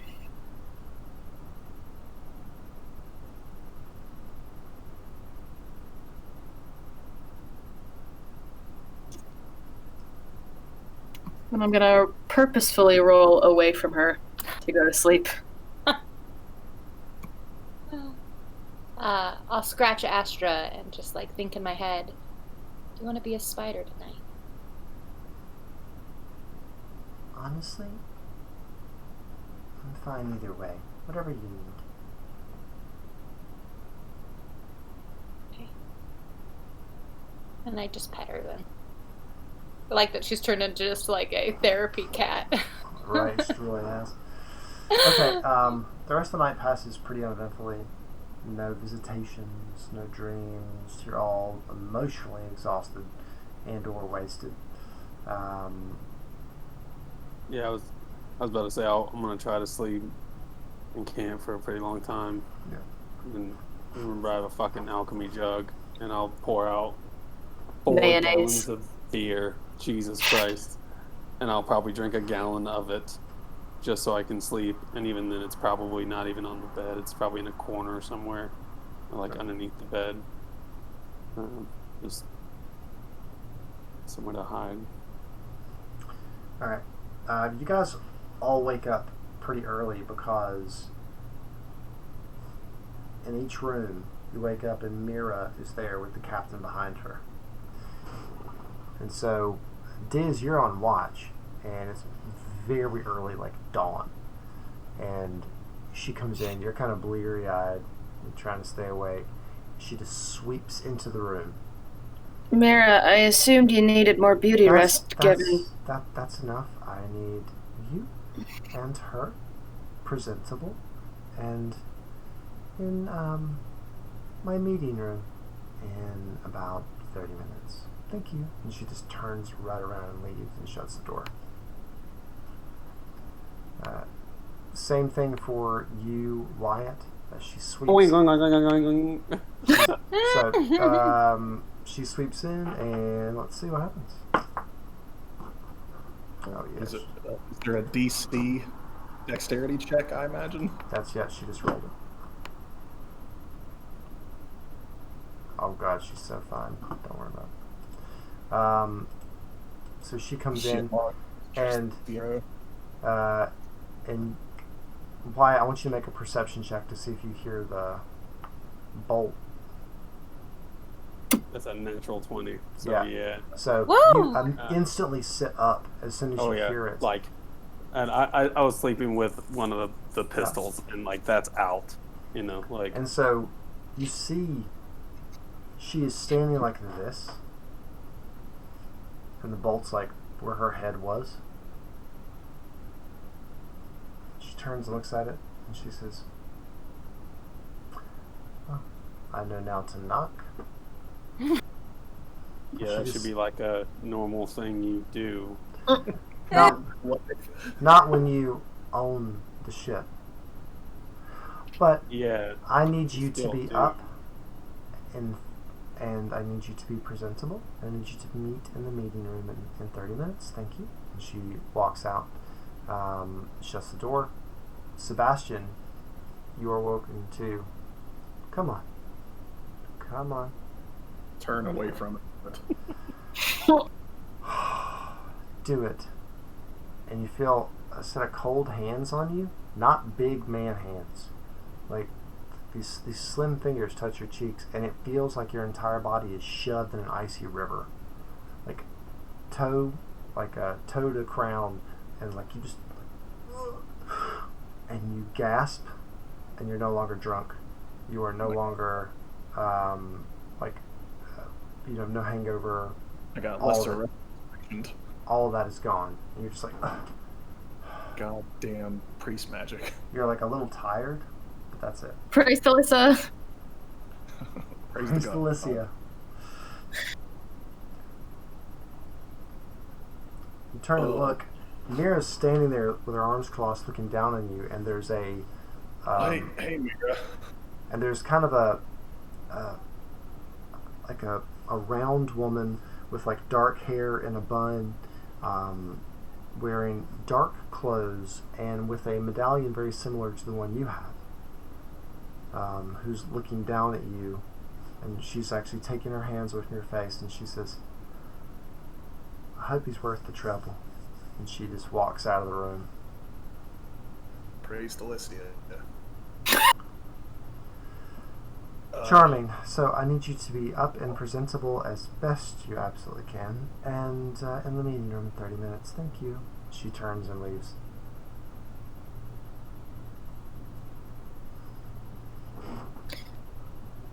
I'm gonna go rifling through this like closet type situation that's in our room. Is anything in there nicer than the nice dress that we borrowed from the Great Western? Borrowed? Like we're gonna go return that? Maybe. Man, I wish I stole more shit from them. Yeah, actually, you both find silk dresses. Take. I definitely put it on, and I Uh-huh. like spend a little bit longer on my hair, and I'm real excited. The only time you've ever seen this fabric is from like high gown, like ballroom situations that like the two clans, like only like the highest of the high had something that fancy, and they bought it from the Great Western. So, but they're just sitting there. I put one on, and as much as I can, store my weapons somewhere on my person still. Even if it looks stupid to like belt it over the dress. I like help her, make it kind of fit with it and stuff, and I'm like, too much, or we should try to do some more? Oh yeah, I'm gonna spend the rest of the time, like 29 and a half minutes go by before we're like knocking on the door. Like I'm purposefully wasting as much time. Like I took some charcoal out of my bag and like burned it to do some like eyeliner type shit. Stuff? Yeah, the whole thing. Totally. Mm-hmm. What about you guys? Do you do anything? You just crawl in there. I spend 20 minutes making this ridiculous, amazing chemical contraption, and I don my nice jacket. Okay. And the chemical contraption makes, after boiling water and crazy copper tubes and shit, makes some fucking delicious coffee. So he drinks that and is like, all right, cool. Breaking Bad coffee. Yeah, basically. Sebastian? I'm gonna stick my head in the water bucket and kind of like figure out what the hell's going on, try to like piece together things, and yeah, look through the closet, see what's in there. Lots of really fine clothing that's your size. Put something on that's not like tuxedo, like nothing that's like ridiculous, but just like, breeches and a white shirt. Do you want to put on a jacket? Sure. There's a very fine light cotton jacket, black with gold trim. Great. Okay. I want to put on my fucking armor, but I'm not going to do that. All right. So you guys all arrive about the same time, and you all are very surprised to see tie my hair back. how nice everyone looks. You've never seen each other like this before. There's a moment where everyone there's still awkwardness in your group, especially after the last few days and the conversations. Really? You right? think? So Legendary Resistance goes to the prom. but you guys. This is gonna be our heist episode. It's fine. This is awesome. It's like the Carrie prom. But you there's this moment where you're all you all look at each other as if for the first time. Like you've never seen each other well dressed and kind of attractive, and so even Celeste is always well dressed. Even the people though that you normally don't think are attractive, this is the moment where you might see them in a new light if you've never looked at them that way before. I'm always attractive. Especially in boots and nothing. That's Wise it looks good. His Pooh Bear outfit. If it hasn't been exactly 30 minutes, I'm not gonna knock on the door. I'm just gonna wait the timer up. Yeah, the door opens, and the captain opens the door. You see Mira sitting down, and behind her is this woman that I described, kind of round face, black hair in a bun, dark clothing. And Mira says, "Please, come in. Have a seat. There's coffee and food." So you come in. Go sit down. Right? Yeah. Have more coffee and food. Okay. Sniff the coffee. Make sure there's nothing in it. It's Eldmorish coffee, so it's thicker than what they serve up north. It's sweeter. and the grounds are still at the bottom. Yeah, So you tell fortunes afterwards.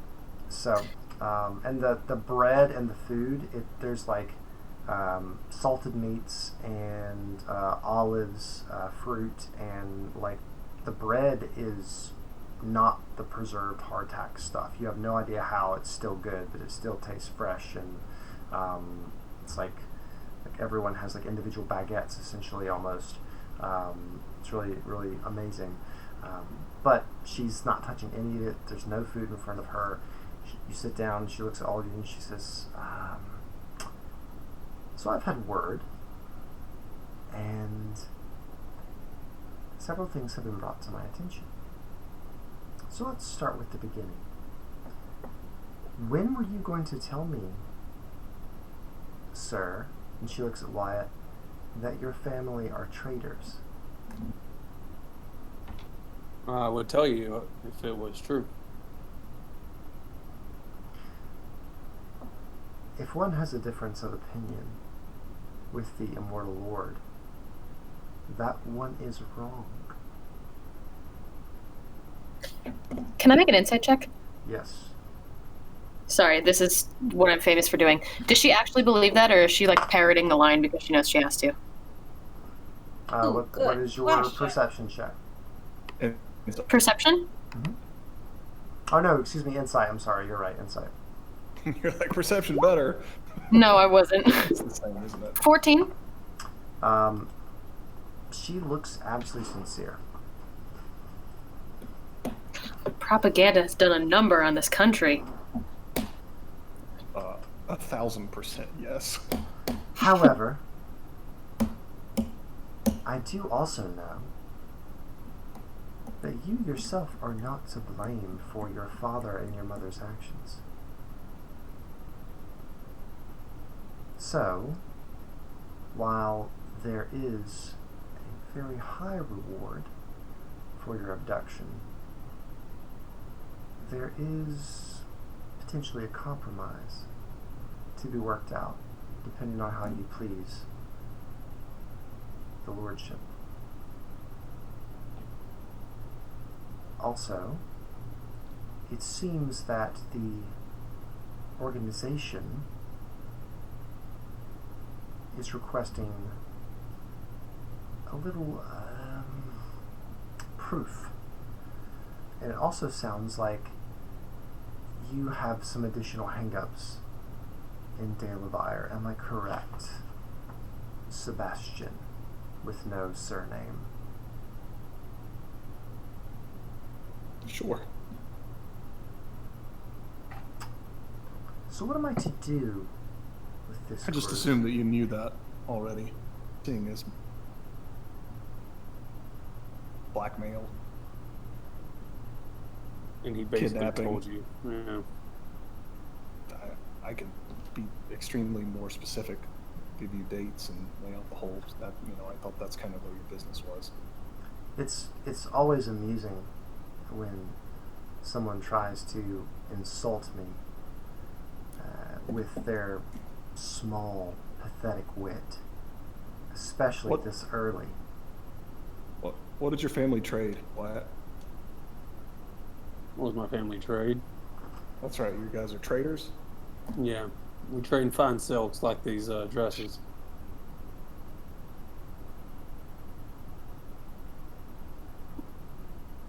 You seem like you're in a much worse mood than you were in the last time you talked to us, Mira. I am asking you to help me understand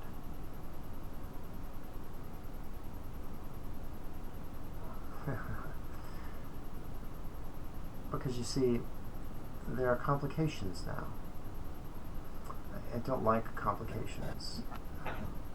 Largely in charge of finding complications and making sure they are removed. So, I'm sure that's not a problem with someone with enormous wit. Are you saying that you can't help my sister now? I'm saying that there is a potential conflict And I need information from you to know where we're headed, so that I can deal with one or the other conflict. So During Go ahead. During this conversation, I want to think back, because she said she got word or message, right? And we're in the middle of the ocean. Right. So I just want to think back if I saw any creature that would have come here and given her this message, or someone come aboard, or just Make an think intelligence through the last day of what in the world is she talking about? How was she able to do this? I'm gonna just imagine really hard that mirror she was holding yesterday, and then realize I didn't tell any of my companions anything about it. Okay. Cool. So I'm gonna roll a 10.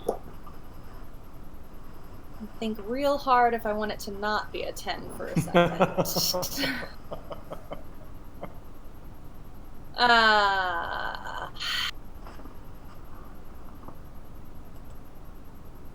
That's okay. I'll leave it at that for now. Okay. You don't recall any animal anywhere on the ship, really.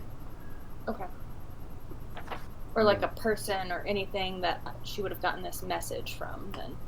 You've never seen the woman standing behind her before, but you don't know if that means anything or not. I mean, you haven't seen everybody on this boat. Sure. Okay, I'll let her keep talking then. She says, "Tell me what exactly your deal was with the organization, if you would be so kind." We stole something we weren't supposed to. We didn't know what we had.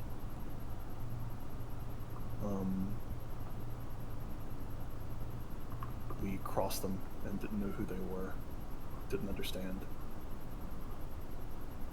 And my partner, our partner, sold us out. You know how that feels. So they kept her as collateral.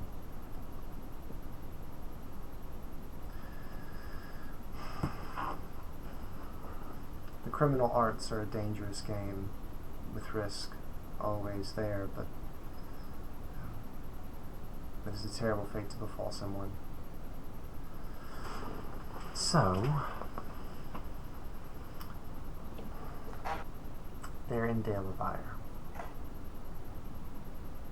I cannot send word fast enough for them to not act, because they are demanding proof of your supposed part of the deal. So either we need to go to Delaware, or we head back to Eldmore, and that's that.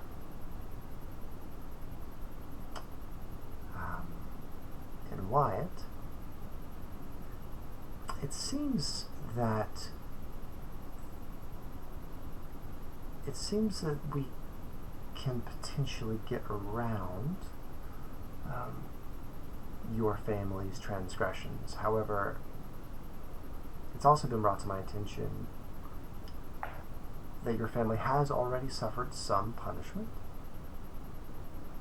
Yeah, you can't help but laugh.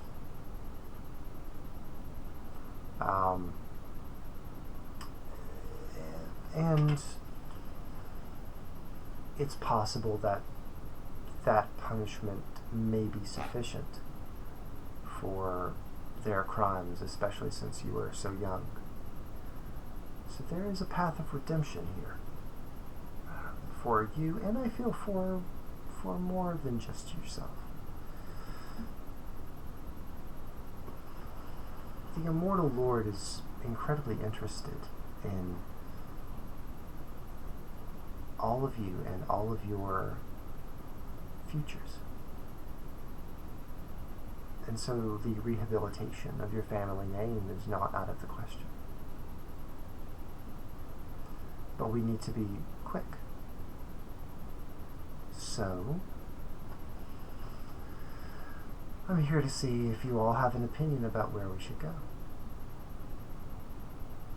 You say you don't have a way to get word fast enough, but yet somehow you have information that you didn't know today, about our friends? They require physical proof. I can send a word, a message, but if we go to Eldmore, they will never see the physical proof in time. You seem pretty braggadocious yesterday about them being on your payroll. Was that false? It is not false. It's also not simple. They are not on my personal payroll, as you put it. They sometimes work on our behalf, on the behalf of certain parts of the Eldmorish government. That does not mean that they are a part of the Eldmorish government. They work for the highest bidder, and we typically bid very well. Well, it seems like you want us, for some reason, to come and do whatever it is that you want us to do. And I am perfectly happy to go along with that, understanding that you would provide her safety. If that is not the case, something else will happen. The scenario will become very different very quickly.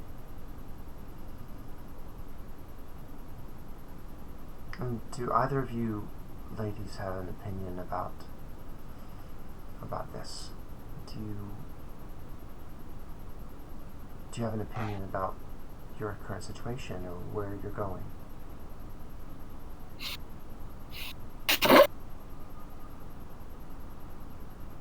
You're not prisoners. Yeah, I actually laughed at that too. It must be a strange situation, I admit. It seems to me that if the immortal emperor has a vested interest in us, and he is immortal, he has time to wait.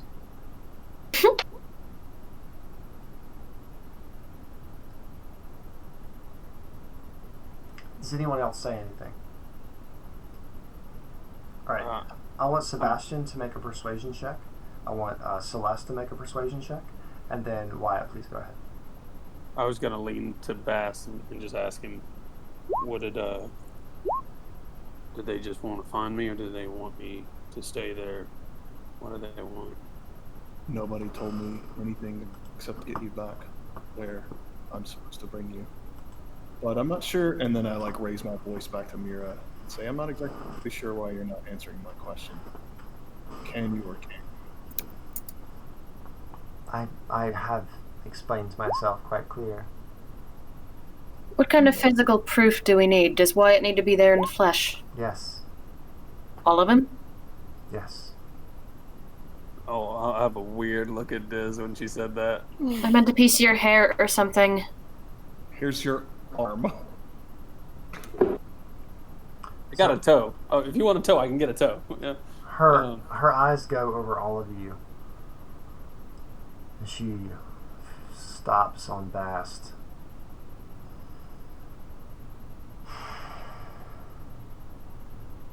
There's no way this is going to be easy. Captain, change course. For Dale Liar. Your poor little quartermaster down there is going to have a heart attack, you know that. I don't know who that is, but we are. There will be some ground rules. I think knocking should be on that ground rule. Oh. Did you get her? Ah, so close. So close. I'll have to put up more next time. Have any of you been to De La Bayard except our friend here? That's a no. I won't spoil all of the surprises, but it's obvious that a warship, such as ourselves, can't sail into the harbor in front of our dear enemy. So we will have to change ships. You will do what I say, you will stay with me at all times. When we get to De La Bayard, I will not be with you all of the time. I will need to go speak to our unofficial embassy in order to make arrangements. You will go to one place that we control and you will stay there. We will make the exchange, then we will finish the deal. We will make sure that instead of being turned over to who he would have been turned over to, he is turned over to me. I will then be in custody of Wyatt, which your situation, she looks at you, Wyatt, is exactly the same. You are not under arrest. And we will go back, get back on a boat, and continue on our path. If you deviate in any way, shape, or form from this, there will be severe consequences that unfortunately I am not in control of. Does that make sense? Does everyone understand? Is it your intention to turn Wyatt over to the organization? Yes. And then I'm going to buy him back. Can I insight check that, please? Yeah. I would also like to inside check that. Everybody can insight check whatever they want. Well, I want to ask a question, then I'm going to insight check the next question I ask. Okay. 14. 16. It is your understanding that this will be 100% foolproof. So it seems that she's telling the truth as she understands it, right? So she's her countenance is clear. She seems poised. She seems her regular self and saying things that she believes. She says, instead of him going to the other ministry that he was going to be in custody of, he will be under our ministry. That is it. That is the only change. And they will agree because they will be ordered to agree. Can't you just order them to agree now? I am not in charge. My master, Jordana, is in charge. Calyx Drodana? Yeah. Rodana. Oh, okay. Mm-hmm. What does the Immortal Lord want with us? I think that's the next big question. And Before we agree to willingly go as non-prisoners on this ship with you. And I understand that. I understand that very well, and I understand it because I wonder the same thing myself. I am not privy to that information. Insight check.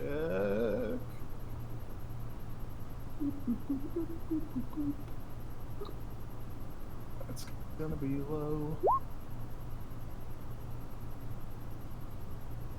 What is it? That's 10. 10. Okay. 10. She looks like she's telling the truth. She doesn't seem to be holding anything back. She says, but I will say that it is unusual.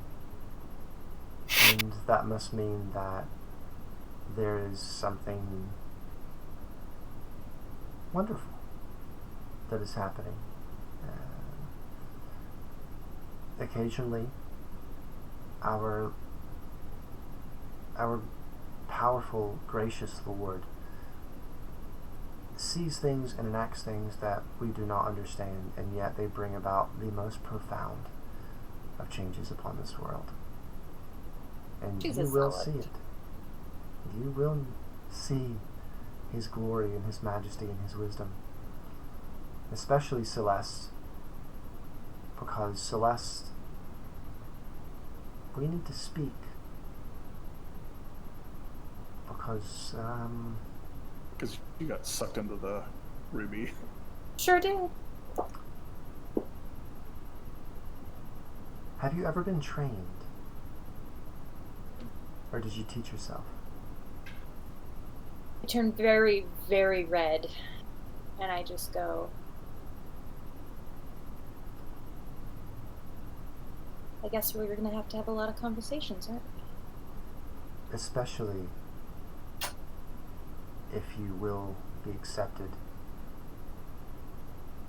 Into the House of Life.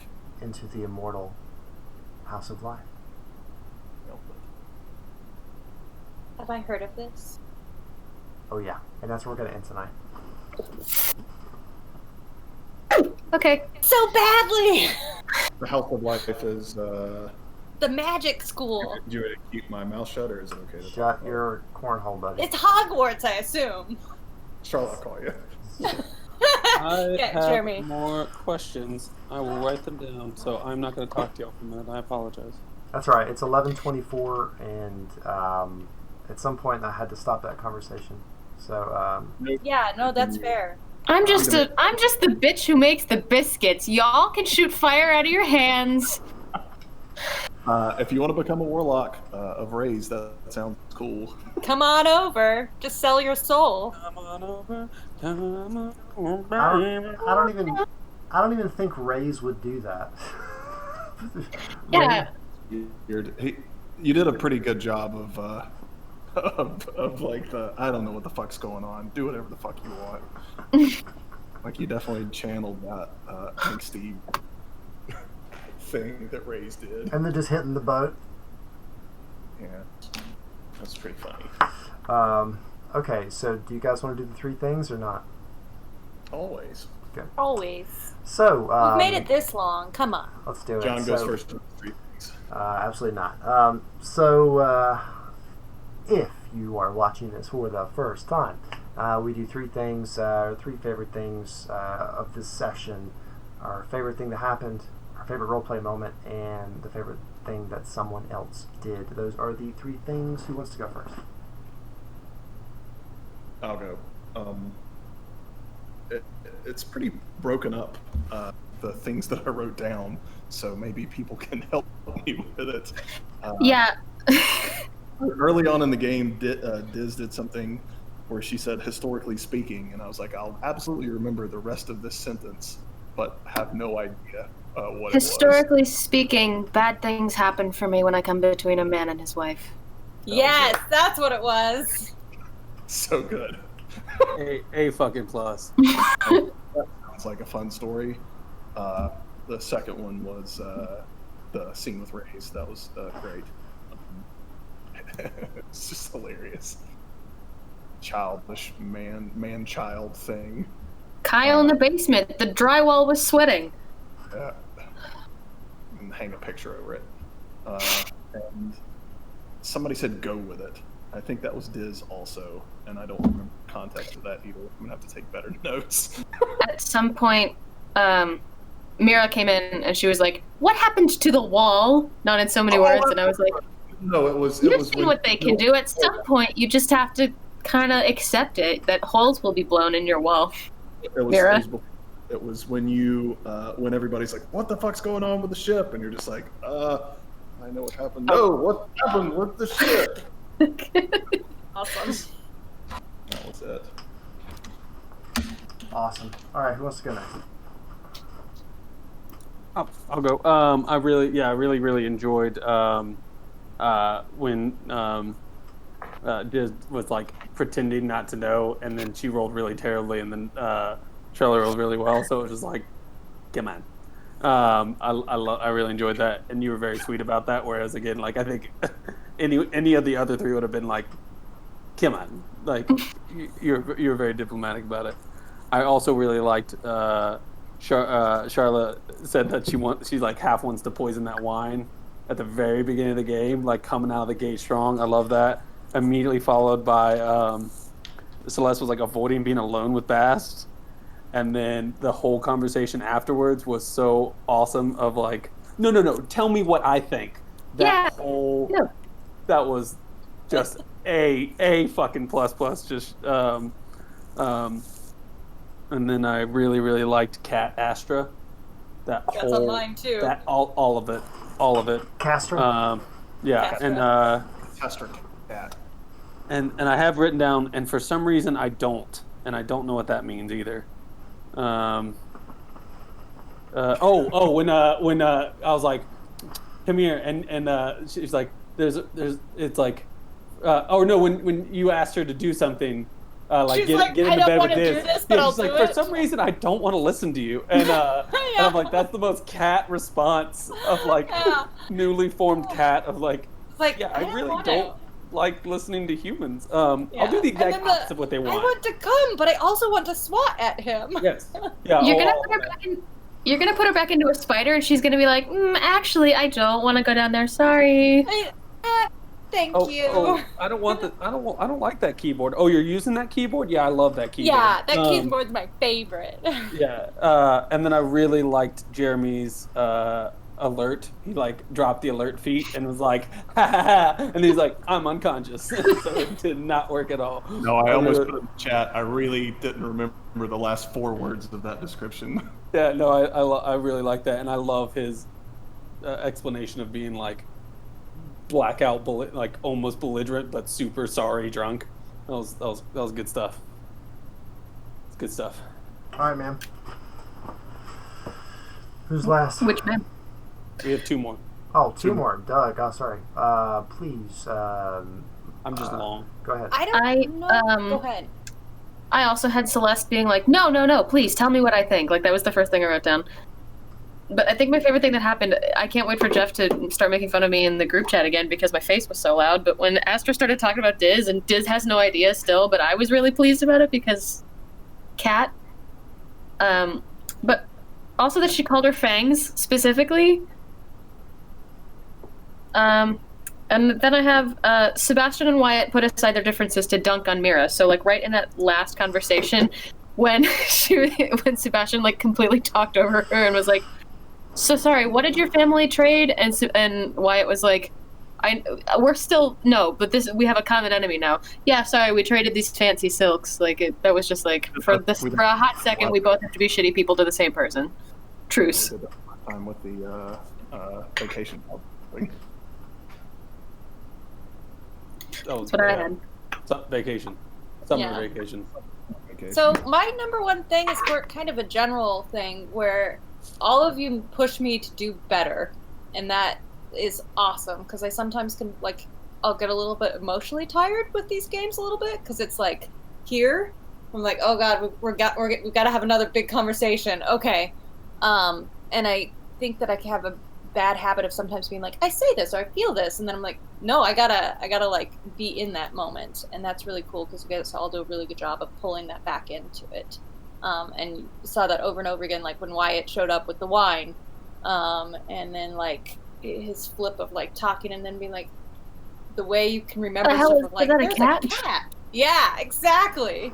Also, A+ John with letting us all meander around and do all that shit we needed to do, and in the back of your pocket you have burning in your hole of this meeting that you want to get to, but you're like, all right, they've got to like breathe this through. So like, Sure. awesome DMing with that.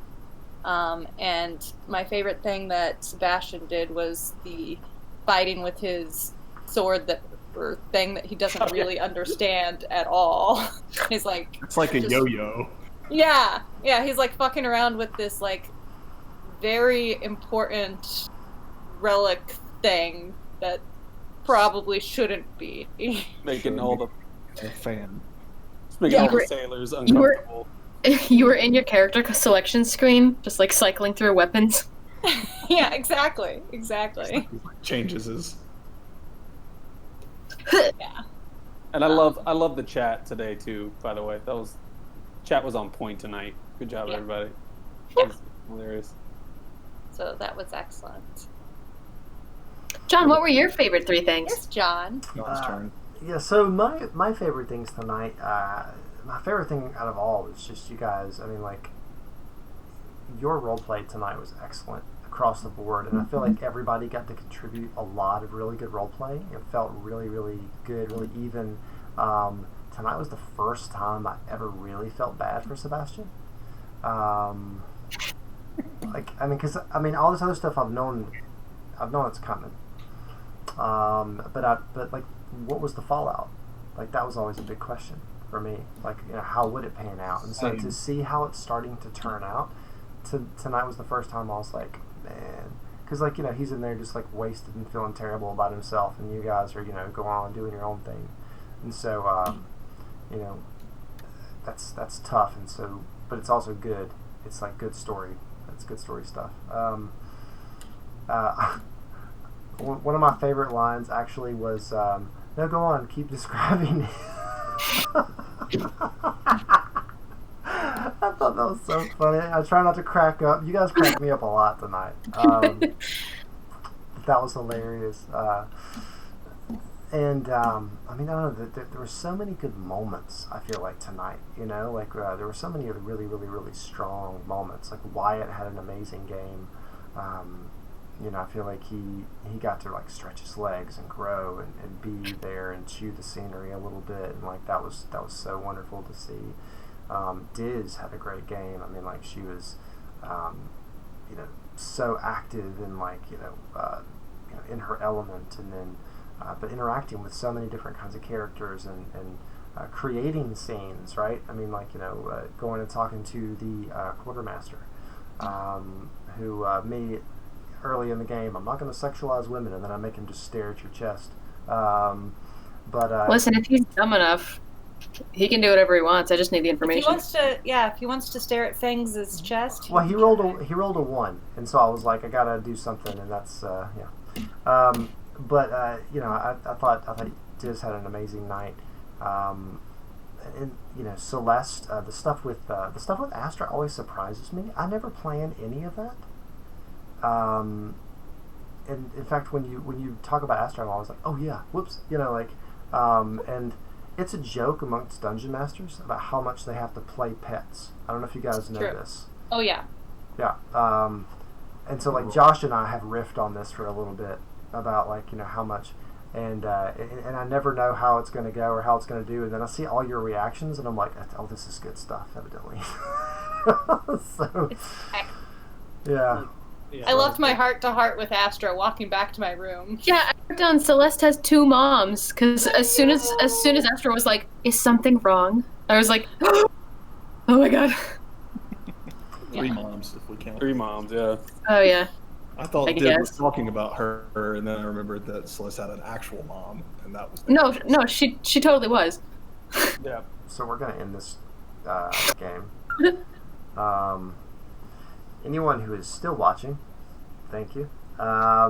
We will try to actually have the internet work next time we do this. Technology. But thank you guys. Join the Resistance. Yeah, whatever. My heart's join the Resistance. There We it are is. Legendary Resistance. Find us on Discord at Legendary Resistance, and find us on Twitter at Legendary Resist. All right, guys. Awesome. Good night.